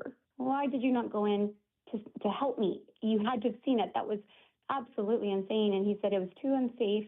He had to call for backup. And I want to tell you, where this all happened was at the city hall. It was at the police station, city hall, the Issaquah City Hall police station. There couldn't be a safer place, I would imagine, than where we were. He said he had to call in backup. And to me, that means opening the door and go pulling out more cops. But unfortunately, that didn't happen. And that really, that was super disappointing for me. I'm still rattled. And the amount of doxing I received after that horrible incident, people are attacking me online. And it's sad. It's a sad realization of our society. And I hope that my story can help bring change, that this doesn't happen to another mom like me. I didn't tell these kids which side of the aisle I was on. I didn't say anything about being anti-ICE at all. I'm just a parent who was concerned for them. I didn't see any other parents around, and I was assaulted. That's absolutely insane. So now that this has been well documented, have you heard anything from the school district? Because the public statements they've put out have been exceptionally lame. They have even admitted that the students from the district were possibly stealing stuff from local convenience stores and throwing ice at passing cars. We had callers to the show calling in and saying they had the ice thrown at them while they were driving. The irony is not lost on us of what they were throwing at all. But then, has there been any charges filed? Is the school doing anything? Are the police doing anything? What's the next steps for this? Yeah, we've been told that they are currently investigating still. It's ongoing. We're just waiting. We're still waiting. We don't know. There haven't been any arrests made yet to date. I don't even know if they fully have identified everyone. There has been so much footage coming out, and I'm sending it all to the police officer so that he can make sure that everyone who hurt me, they can find out who they are and, get charged. Absolutely crazy. What would you say to the critics online? Because you've been talking about how much stuff has been coming your way. To say, what were you doing there? Your kids weren't there, et cetera, et cetera. I would say any American has the right to go wherever they want. I would say you have the video to videotape anybody who's out in public. But the fact that in the video very clearly shows them assaulting you, it doesn't matter what you were doing there, et cetera. It just seems like these kids, why is nobody doing anything about that? Absolutely. Yeah, exactly. I mean, yeah. First off, like I'm a mom in this community. Like I go to Issaquah all the time. I don't know why it would be a problem for me to show up on a Monday morning after I've dropped my children off at school anytime. But the intention of us, I mean, like I said, we didn't even know that this was happening. We just wanted to go and walk on foot to ask random adults what they thought about this new millionaire's tax. I know you've heard of it, but we wanted just to go get their opinion. We had little clipboards in our car, but we had coffee in our hands. We didn't even get the clipboards out. We just wanted to go scout it out, and we didn't even get a blog. We didn't do any of that, as you can see in the video. Yeah, and I got that secondary video. I'm not sure which number it is that you've seen, but there was the main video, and then there's the one somebody else sent me, which I think they found on social media. So that one I got later, which is a totally different angle, which in my opinion is actually worse. The one that got sent to me, it's like an overhead view. So I'm glad you're okay. We are keeping your name confidential because of the amount of doxing you've been receiving, but please keep us updated in this case if anything happens with law enforcement, and we're going to be reaching out to law enforcement and the school district as well. Awesome. Thank you so much for having me. I really appreciate it. All right. We got a whole lot more to discuss as the show continues. You're listening to the Ari Hoffman Show on Talk Radio 570 KVI.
Well, my friends, it is your chance to win two tickets to Lionel Richie and Earth, Wind, and Fire at Climate Pledge Arena on August 3rd.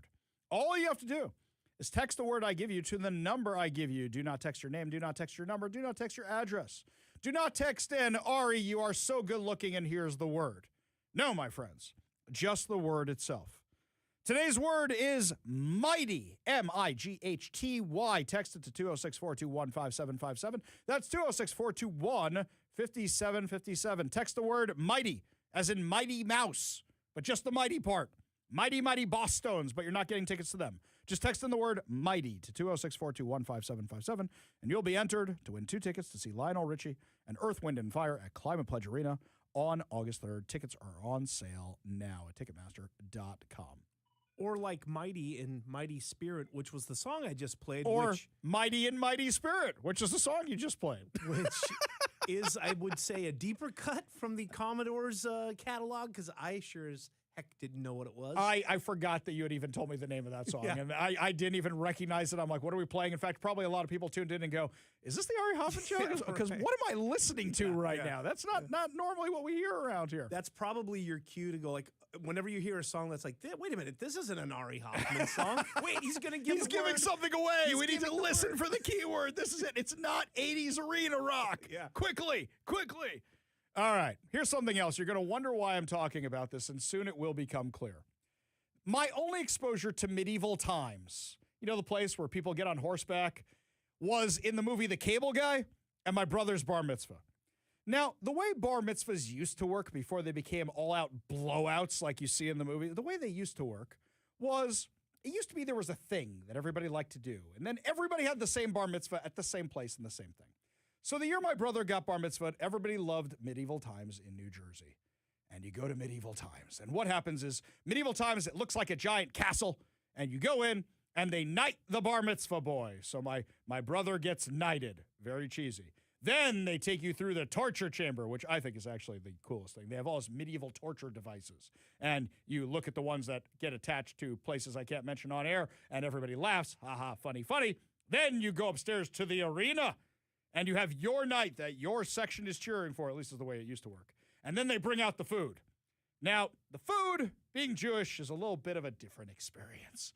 Even in places like New York and New Jersey, you get a TV dinner. So the people next to you are having like the legs, the turkey legs, and the grog and all that. And it looks great. And then your TV dinner comes out, and you're really, really excited. Okay. My other exposure is, of course, the movie The Cable Guy, where you have Jim Carrey and you have Ferris Bueller, and it's a terrible movie. Don't watch it, but they're fighting each other to the music of Star Trek inside the arena, which you don't actually get to fight in the arena. You get to cheer on guys who are fake fighting in the arena. Why do I mention any of this? According to the New York Post, this is the new place for singles looking for love, is medieval times. Quote, it's like Hooters, but for women. How nerdy is everybody that you look at the guys on the horseback in the medieval suits and you go, yeah, I want a piece of that. Are you kidding me with this? The surprisingly steamy single scene is unfolding, according to the New York Post, at Medieval Times Dinner and Tournament in Lyndhurst, New Jersey. Yes, in the future, I recommend you don't underestimate the drawing power of the Garden State, where turkey legs, jousting matches, and helmet-clad heartthrobs have become the hottest new alternative to Hinge.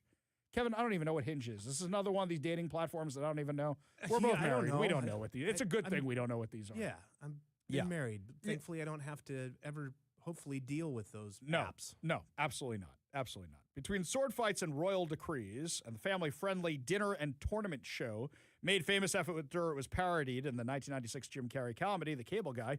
Oh, no mention of Matthew Broderick. Huh? That's uncool. Flirty knights lock eyes with swooning women, toss roses into the crowd, and crown lucky spectators the queen of the tournament, giving modern dating a medieval makeover.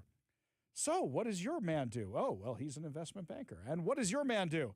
Okay, you know in New Jersey they have medieval times? No, what's that? You remember the movie The Cable Guy? And they have medieval times? No. You ever been to a Renaissance fair? Oh. Have you ever been to the Excalibur in Las Vegas? Because they have their own rip-off version of Medieval Nights there. Exactly. By the way, the Excalibur and those hotels have seen better days. When I was in Vegas recently, I'm like, wow. Yeah. These places are really... That place was built in like 92 or something like that. All I'll say is that the first time I went to Vegas, which was in 2004, I think it was, they were fine. They were fine. It's been a while since 2002. That's 25 years, basically. Yeah. And like I said, I'm pretty sure that place was like 92. Yeah. But they do have their own version of medieval times. Oh, I'm sure that they do. I did not experience that. That's the only one I've been to. But apparently this is the new hot dating place. I mean, come on. Medieval times. It's somebody who wrote a cute article. Okay, I don't know, man. They've got a whole bunch of people talking about all the stuff going on in the dating apps. It's like, what? Like you take your date there? No. They're going to to hope that the knight will give them a rose. Give them a thing. I guess, it pays to be a knight because you have your choice of the women who want to hang out at medieval times. I mean, okay, so let's rewrite this out. They're not there for dating. They're groupies. Yes. They're groupies. Groupies for the guys as pretend knights. Not even like in The Knight's Tale where it was for real-ish. No, not that. They are groupies for the knights. Society is doomed, my friends. Absolutely doomed. When we come back, lots more to discuss, including Keith Ellison is in the hot seat for all the fraud in Minneapolis. We'll tell you what's going on. Have some insane audio for you when we come back. You're listening to the Ari Hoffman Show on Talk Radio 570 KBI.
Welcome to the Ari Hoffman Show on Talk Radio 570 KVI, your home for the politically homeless, streaming live at KVI.com and the KVI app.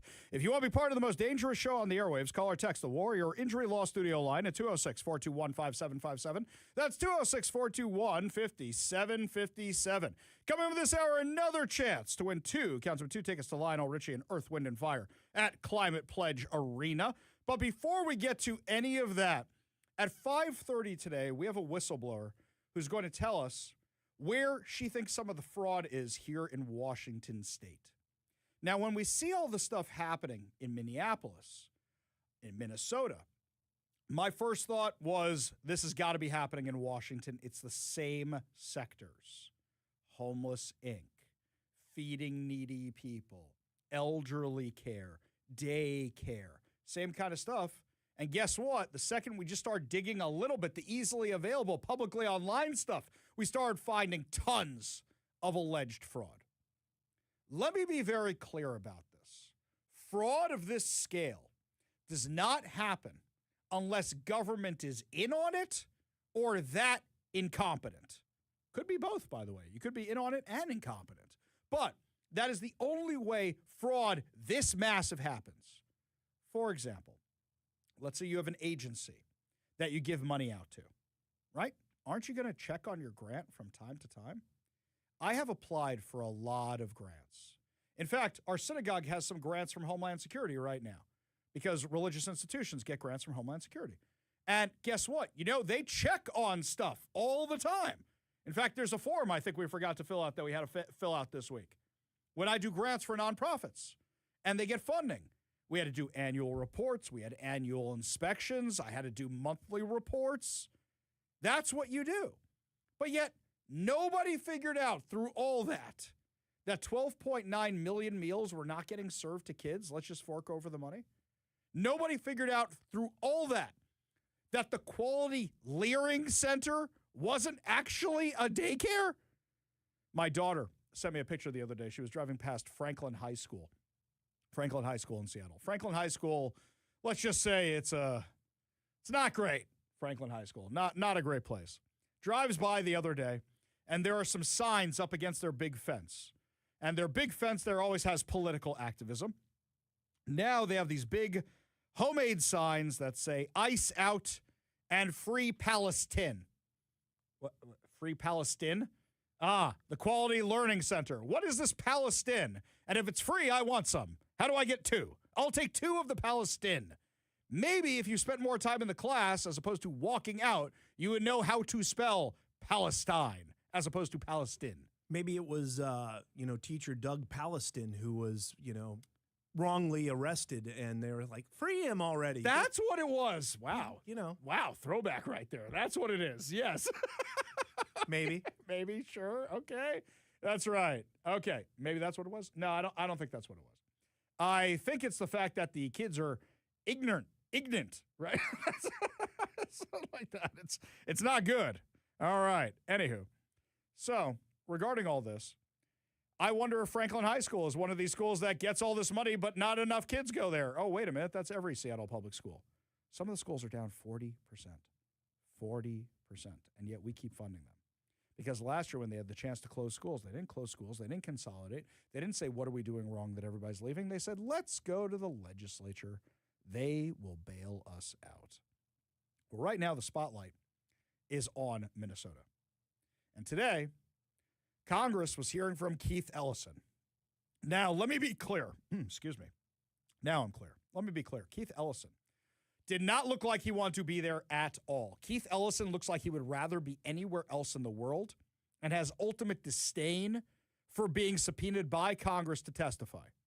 I wonder if Keith Ellison was in on it, or do you think Keith Ellison is so incompetent he allowed it to happen? Or a third option, look the other way because he didn't want to be called a racist, because that's what they were being threatened with in Minnesota. This is the first thing he said, where he said, it's not criminal, it's just political. This is all political theater. General Ellison, under your watch, unfortunately, Minnesota has achieved the largest COVID fraud scheme in American history.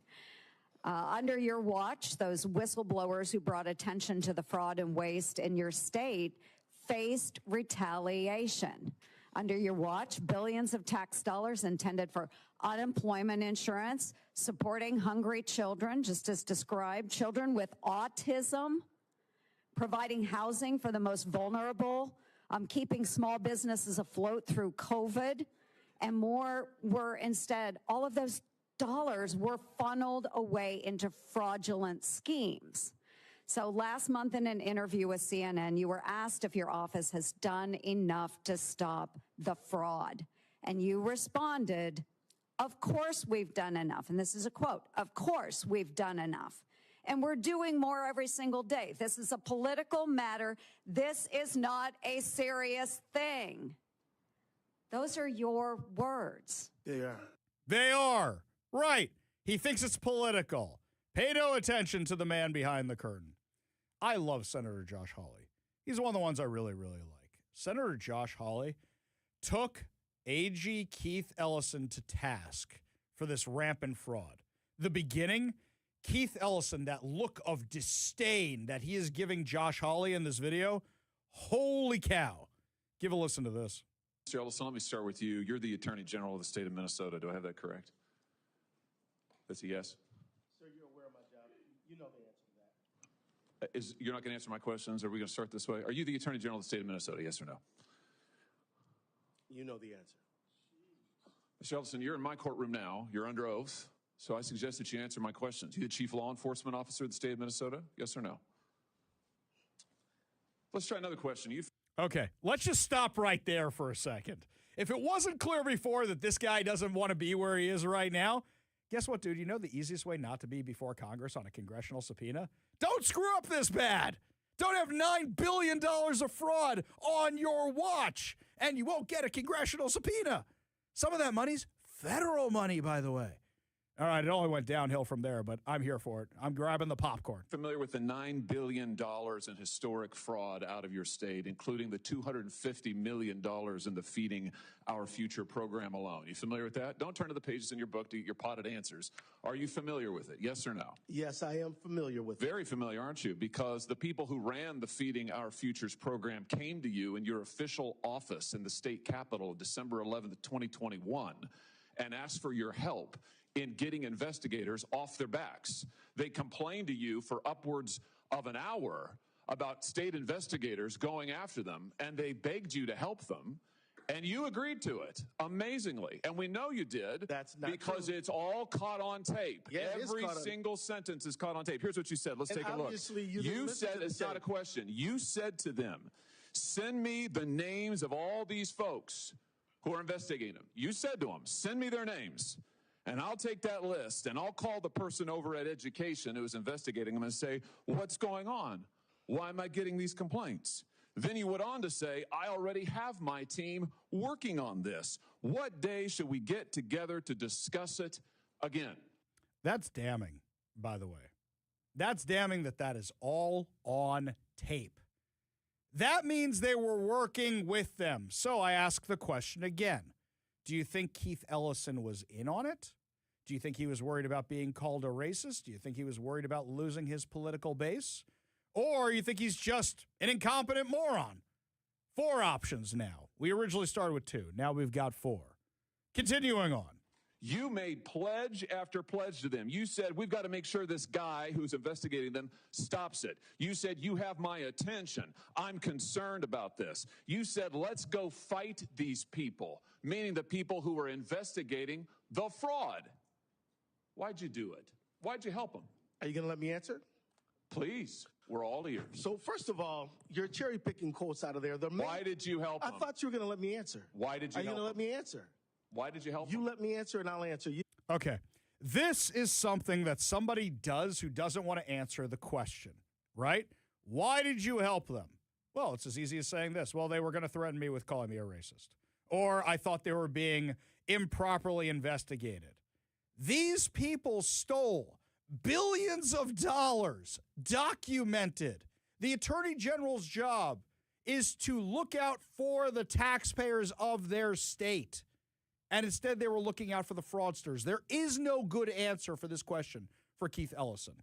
But he's just going to keep saying, you're going to let me answer? You're going to let me answer? You're not even answering the question. Tell the truth, and I'll let you answer. I will tell the truth. Good. Let's do that. That'd be a nice change. Why'd you help him? Now, see, Mr. Chairman, I didn't come here to be insulted. I came here voluntarily. You came here for the truth. Let's have it. Why did you help him? Here we go. Here we go. I didn't come here to be insulted. He's still not answering the question because there's no defense for what happened here. Quotes are here. They're in black and white, and every member of this audience can listen to the recording. It's 54 minutes long. It's all in public. You can Google it right now and listen to it. And listen to it all. Why'd you help them?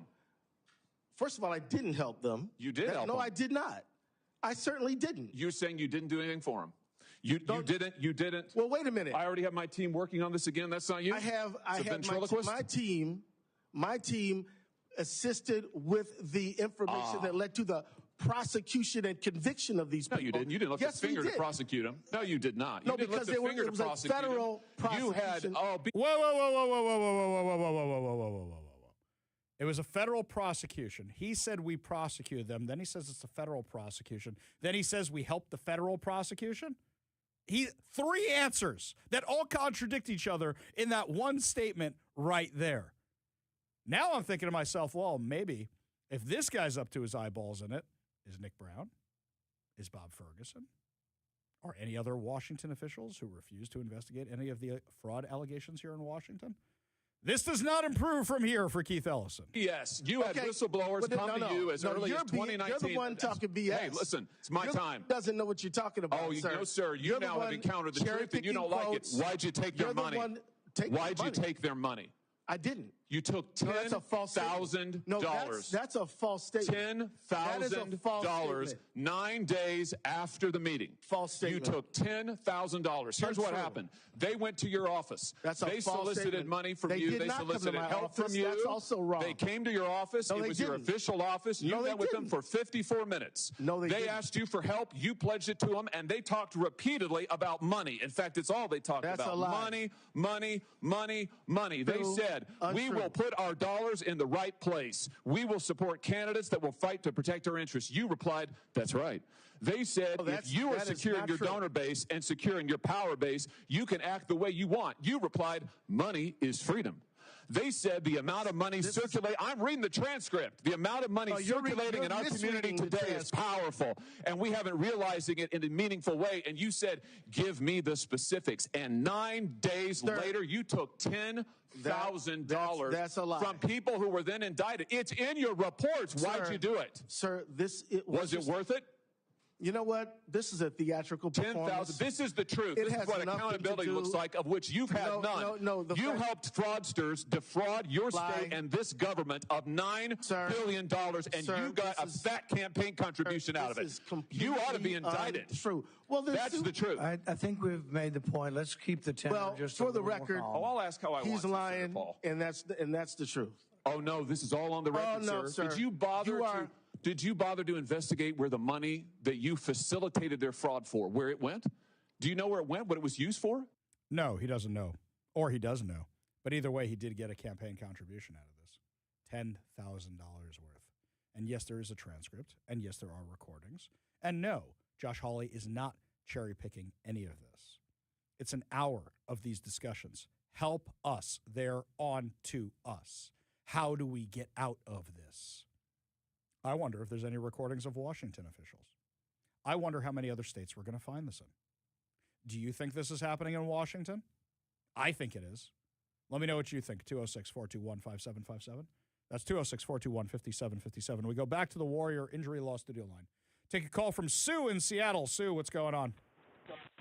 Hi, I'm here to bring an option 4. Back in the day, Keith Ellison's son was on the Minneapolis Council. You think he was in on it and he's protecting his son? I think he could be. Or maybe his son's friends. Fascinating. You know what? I don't know about that, Sue, but I'm going to do some research into that. I'm making a little note right now. We're going to put that down. I'm going to do some digging into that, okay? Hey, Ari. Yeah. I wanted to tell your listeners to check you out on YouTube. I'm glad to see your cute face there. Oh, that's so sweet. Thank you. I hope my wife wasn't listening to that. She's going to get all jealous now. Okay. Okay, you can't just type in Ari. You got got to type in Hoffman after it. Well, yeah, it's a very common Jewish name. It's like John in the Jewish world. So, yeah, it's all over the place. Sue, appreciate the call. Appreciate the compliment. Appreciate the kind words. You want to be part of the show, you give us a call or a text at 206-421-5757. That's 206-421-5757. And actually, reminder for everybody is that YouTube banned my account a while ago, and I lost all my followers. So if you want to go over to YouTube, find the Ari Hoffman Show, subscribe to the Ari Hoffman Show there, I would very much appreciate it. I think I had 5,000, 7,000, something like that. I have barely 300 now. What did I get banned for? Interviewing President Trump.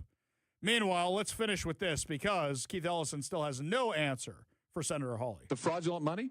I do, because we just heard testimony about it yesterday. Because we were funds key went players in the hundreds of millions of dollars to terrorist groups, to transnational criminal organizations, to the drug trade, to drug trafficking, to child trafficking. And you took $10,000. That's a lie. And helped them do it. It's not a lie. That seems to be exactly what happened. Why do they bring up the terrorist group? This is fascinating. The money was getting funneled through the Al-Shabaab terrorist group for laundering. They were laundering the money through a terrorist organization. Just when you think it's bad they stole it, no, it wasn't bad enough. They sent it back to Somalia and laundered it through a terrorist organization. We go to the Warrior Injury Law Studio line, take a call from Mike in Bremerton. Mike, what's up, man? Yeah, I just want to say I think they should be indicted and thrown in prison. I agree. I don't know why they haven't been so far. I mean, right now, the problem is that it doesn't seem like this is the court proceedings. Don't forget, Congress is not court proceedings. Congress is theatrics for these things. Senator Josh Hawley wanted his time. He wanted to do this 100%. It doesn't mean the guy didn't do it. So why is nobody indicting them? I mean, if the feds indict them, hang on, here's what's going to happen. If the feds indict them, the entire Democrat Party is going to go, you're just prosecuting your political enemies and Islamophobia, even though he's up to his eyeballs in it. Wouldn't you say so, Mike? Right. Yeah. I think you're exactly right, and they ought to be indicted and thrown in prison. I agree. I don't know why we don't do that anymore. Why do politicians just get a pass? Mike, appreciate the call. Appreciate you being part of the show. You want to be part of the show, you give us a call or a text at 206-421-5757. That's 206-421-5757. When we come back, my friends, we got some good news on the journalism story we've been telling you for a few days involving me, Brandy Cruz, and Jonathan Cho. We're going to tell you what that is when we come back, but first, Todd Herman's Daily Thoughtcast right now on the Ari Hoffman Show.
Welcome back to the Ari Hoffman Show. When you're not hearing 80s arena rock or something a little harder than that, it must be time for me to give you a keyword. So, my friends, when I give you that keyword, you text the keyword to 206-421-5757. That's 206-421-5757, and you'll be entered for a chance to win two tickets to see Lionel Richie and Earth, Wind, and Fire at Climate Pledge Arena on August 3rd. So, today's keyword is mighty. That's M-I-G-H-T-Y, as in Mighty Spirit by the Commodores, right? Just like that. A mighty wind, perhaps. I think I saw that movie some point, but just the word mighty. Text it to 206-421-5757. That's 206-421-5757 for your chance to win. Your last chance to win tickets is coming up tomorrow, so make sure you are listening then as well. This one here from the 360, fraud in Washington state, that's for sure. Democrats have been in power forever because of it. This one here from Jeff and Kent, Jedi Master Hoffman. I love that he does that. It's legislative theater. It sounds like they're doing something. It gets folks fired up, but in the end, nothing comes of it. That's a very fair point. Very, very fair point. This one here from John in Lakewood, Ari. I'm really glad that Hawley seems to have Ellison dead to rights. It seems like most Democrats nationwide and statewide are simply the enemies within bent on U.S. destruction. Yeah, I don't think you're wrong, by the way, because it seems like so many Democrats don't really care about the country. It seems like instead what they are caring about is furthering their own pocketbooks. How do they get so much money while being in office? By the way, not just them. There's a few Republicans on that list, too. It's a little crazy. It's a little bonkers crazy. This one here, this person wants to stay anonymous. Hi, Ari. I just got a notification from Federal Way Public Schools that during a student walkout anti-ICE protest, a group of middle schoolers went into a Chevron, stole a bunch of food items. The district's working with the Chevron station and police to identify the kids. All right, this is getting out of hand. We now have two school districts that we know about where things were stolen, assuming this is true. We know it happened out in Issaquah. Now we're finding out about this one too. Guys, email me this stuff if you have pictures, if you have video, if you get emails from the school district, please let me know. Email me, ari@kvi.com. That's ari@kvi.com. Unfortunately, the mainstream media isn't covering any of this. Why? Because a lot of them support it. It's crazy. And then they wonder why they're dying a slow death. Well, not so slow anymore. But they're trying to keep journalists like me, Brandy Cruz, Jonathan Cho, out of the Washington House Legislature. So, found this out, and this is good news that happened just the other day. So while the Democrats are trying to keep us out and we filed a lawsuit to get back in, this one, House Republicans, announced yesterday they will issue a House Republican press pass to any journalist, regardless of political affiliation or ideology, who is denied press access to the House floor, ensuring continued transparency for the decisions being made in Olympia. The decision follows Chief Clerk's denial of official floor passes to 3 journalists who extensively cover the legislature and state government, Brandy Cruz, Ari Hoffman, and Jonathan Cho. Rather than limit scrutiny and access, House Republicans are hoping to expand it. Quote, Republicans believe the public has a right to know what is happening in the people's house, said House Republican leader Drew Stokesbury. Transparency and accountability aren't partisan values. They are foundational to representative government at a time when people believe democracy is on the line. We believe the answer is more sunlight, not less. You know what I would do if I was one of the folks over at The Stranger? I would apply for one of these things right now. I would apply for one of these things right now and actually go do it. I really would. They're not going to because they're not actually interested in news. But I would do that immediately. The thing is with the Republicans, anytime I ask them a question, they answer it right away. There are very few Democrats who will actually answer any of these questions. House Republican Deputy Leader Chris Corey of Yakima says to all journalists who are denied access to the House floor, Republicans welcome your coverage and scrutiny, and we are offering you access to our chamber wings. Left, right, or independent, doesn't matter. We have nothing to hide. The public deserves to see how decisions are being made, especially as major legislation moves quickly throughout the chamber. Now, here's something interesting to me, is that why are the Democrats so afraid of us? Because nobody else has any opposition to anything they're doing. And I got to say, at this point, it's crazy to me how our media is falling down on the job and how it seems to be at this point, they just don't want us reporting on this stuff because don't forget the Washington Capitol Correspondents Association is part of this whole mess. I just think they don't want the competition. I think they want to protect their little fiefdoms. I think they realize that our stories go viral all the time. We're actually going to have Brandy on tomorrow to talk about her story about the female wrestler who was allegedly assaulted by a trans wrestler. She's going to be on. That story's been trending for 3 days. It's been trending on social media for 3 days. I remember when I first broke a few stories out of the legislature this time about what was happening with ICE, they were trending on social media.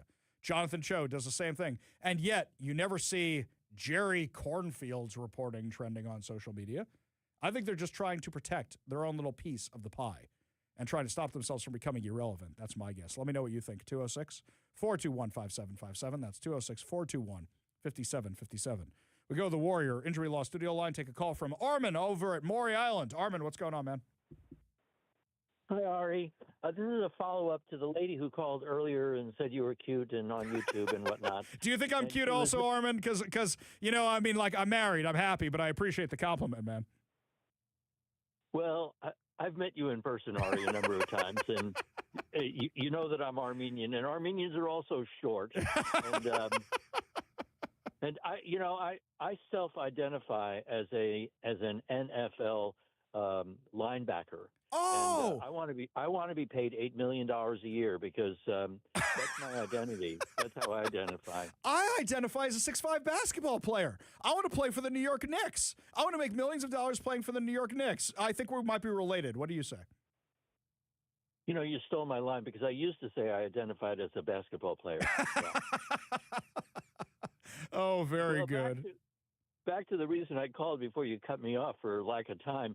The lady made some reference to Keith Ellison's son, and I think what she was referring to is, and I don't know much more than I'm about to say, which is, I think it was on Lars Larson's show earlier today, that there was a report that Keith Ellison got $10,000. Okay, big deal. That his son, who was going to Harvard, received something around $110,000 plus living expenses or something while he was going to Harvard.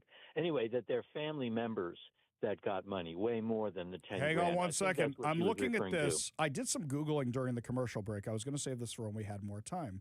So this is from the Washington Free Beacon. Keith Ellison's radical son is off to Cambridge for a Harvard fellowship. He'll still pocket his taxpayer-funded Minneapolis City Council salary. So he had a full-time fellowship at Harvard, but is keeping the six-figure salary. Is that what you're talking about, Armin? I don't know the details. This sounds a little different. It sounded from what I was hearing, I think it was on Lars Larson, that the son received this $100,000 or so from this Fund Our Future slush fund money laundering operation, but maybe I'm remembering wrong or no. You might be. Here's what I'm going to do. I'm going to prep this story overnight. I do a lot of prep for the show at night. I'm going to prep the story overnight and have it for tomorrow because I'm getting emails. Rob just sent me an email about this. I'm getting texts about it. I'm going to prep this show tomorrow because I didn't hear about this till just now, and we'll have the story for everybody tomorrow, okay? Cool. Fantastic. Thank you, Armin. Appreciate the kind words. Appreciate you being part of the show. Appreciate the information. Of course. You want to be part of the show, give us a call or a text at 206-421-5757. That's 206-421-5757. When we come back, my friends, our whistleblower who actually might have the keys to the fraud going on here in Washington State. You don't want to miss this interview. We'll have it for you when we come back. You're listening to the Ari Hoffman Show on Talk Radio 570 KVI.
My friends, there's been a ton of alleged fraud in our area in Washington state. And while the eyes of the nation is looking at the fraud in Minnesota, those of us who are deep in the weeds here know it's going on here as well.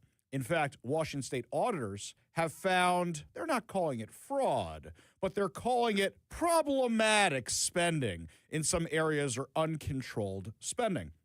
So I thought it was best we talk to somebody who's an expert on what's going on inside some of these departments. Joining us now on the Warrior Injury Law studio line is Margot Logan. She is a whistleblower. She is a professional witness for a lot of trials because she knows what she's talking about, formerly of the Washington State Department of Social and Health Services. And she has a new book out, DSHS Secrets, Government Secrets Here, There, and Everywhere, which is available now on Amazon. Thank you so much for joining us today.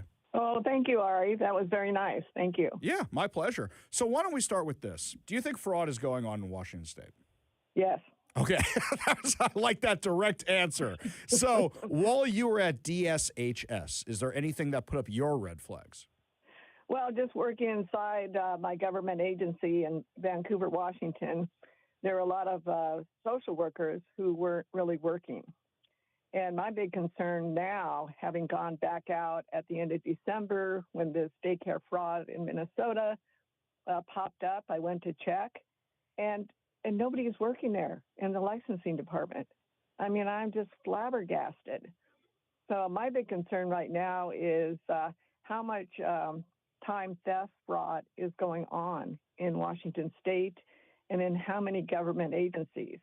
So just to play devil's advocate for a second, because we are the most pro-devil show on the airwaves, a lot of places like King County just ordered their employees back to work the other day.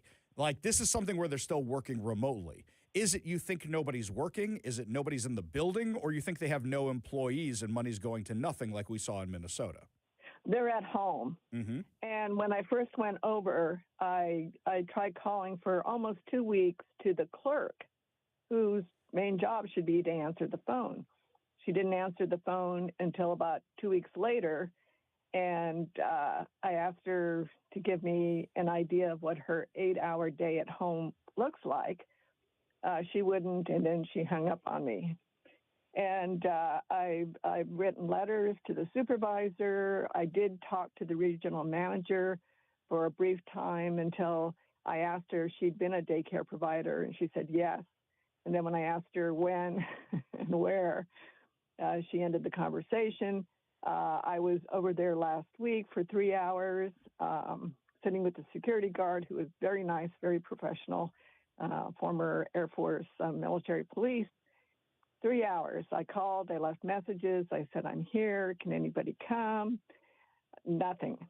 And ever since then, nobody has contacted me. So I wrote a letter and I went to the Attorney General's office in Vancouver, Washington. I had a great relationship with them for 13 years.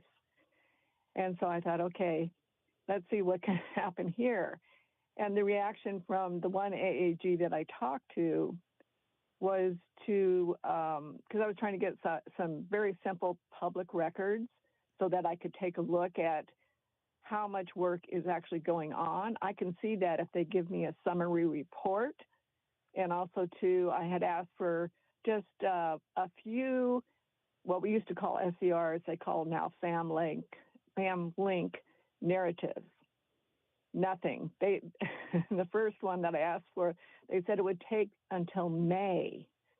And because I used to do public disclosure, I know those FamLink narratives I could pull up in 1 minute, and I could have it into the mail to the requester in 10 minutes. So, so then when the AAG referred me to the ombudsman office to make a complaint about not getting my public records, I was like, oh, wait a minute here, because I worked in that agency for 13 years. The Attorney General office tells us what the law is. And if I had a question, I could just call them and they would call back immediately. And they trained us on how to do the public records, which is so easy to do. And even if somebody made a mistake and gave out a record that they shouldn't have, they're immune from any punishment. That happens all the time, actually. When I file public disclosure requests from time to time, I get emails saying, we accidentally gave you this. This is not for public consumption, but we know you have it anyway, kind of thing. So let me ask you this. It sounds like what you're saying is that the Attorney General's office may be involved in this. Would you say that's accurate? Oh, yes, absolutely. Do you think that's why you have somebody like Nick Brown saying they're not going to investigate anything and calling everybody who wants to investigate it racists and claiming that they're harassing daycare providers even though there's no daycares in some of these houses? Yes, absolutely. And I should add, too, back when I was a licenser in the late 90s, I figured out that probably maybe 10, 15 providers on my caseload at the time, and that refugee group of immigrants, the second group that came in had some organized crime members involved. And so at some point I realized, okay, why are they getting licenses? There didn't seem to be a need in that community. And most of them had so many kids, they could only take one licensed childcare. And so finally, after talking to the translator a few times, I got wind of that there was fraud going on. So all I did for 2 days was go out and visit these 10 to 15 providers. They didn't have kids, and they quit, except for one. And with that one, we revoked her license. So they're not going out. Do you still have the records of these places? I don't know because they just quit. So I don't have legal action that I took on them. I got you. Because if we knew these places were still getting money, or if we knew the names of these places, we could look up and see if they're still functioning, and maybe go check them out and see if they're still functioning or claiming that they're functioning while getting money. Yeah, well, that was a long time ago. I think now we have a different focus, but my main focus is the licensors aren't going out. They won't give me records to show that they've gone out to even do these monitor visits. Yeah, that was my concern, too, is that they say that they're going out and doing all these audits, and yet they say we audit everybody. We did 1,400 audits last year, but according to them, there's thousands more of these daycares that exist. And if they only did 1,400, that means they're not auditing these places annually. Yeah, and back in 2005, when I was still there, was the switch over from, so it sounds good that you have to do a monitor visit once a year. But what happened was they only let you go out once a year. You couldn't go out and do random monitor visits. So that once a year told the provider when their licensor would be coming out so they could tidy up and make things look good for the 1 year. That sounds about right. All right. Without giving too much away from the book is called DSHS Secrets, Government Secrets Here, There, and Everywhere. It's by Margot Logan. Margot, thank you so much for bringing this to everybody's attention. And I hope that when you find more of this stuff, you send it on over so we can continue to hold our government accountable and call them out on this kind of stuff. Oh, absolutely. Thank you, Ari. You have a great show. You're a hard worker, and I just ran across you recently, and it's like, okay, get going. Well, thank you. I appreciate that. We got only good news to wrap up the show. Your good news headlines put a smile on your face heading into your evening commute. You're listening to the Ari Hoffman Show on Talk Radio 570 KVI.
Only good news to wrap up another amazing episode of the Ari Hoffman Show right here on Talk Radio 570 KVI.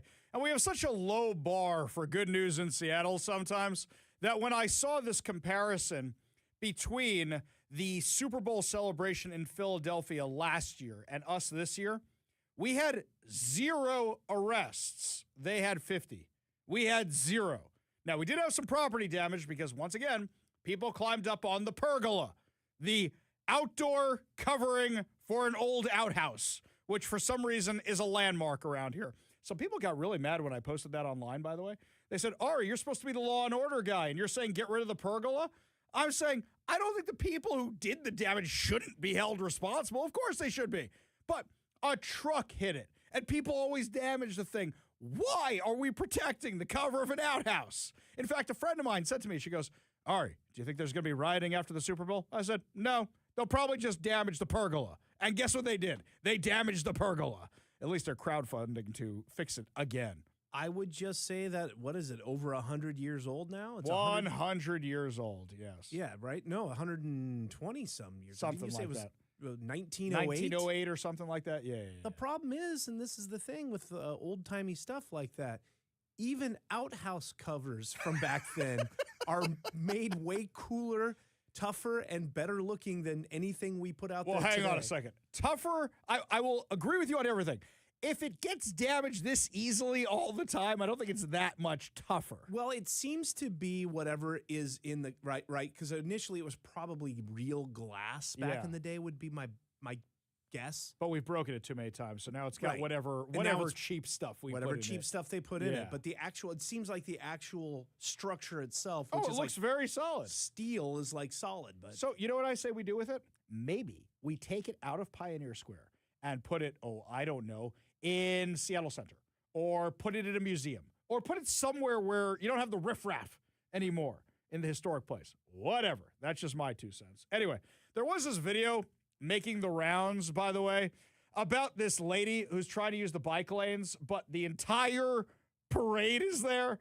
So I kind of feel bad for her a little bit where she's just trying to get to work. But you just saying that because I said I feel Well, hang on. But I'm saying, hang on, I'm about to take the other side of this where I was originally.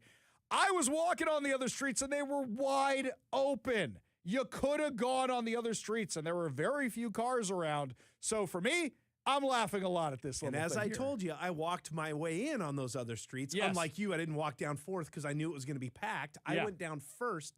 The amount of people riding bikes on the streets that don't have bike lanes, do it on the sidewalk.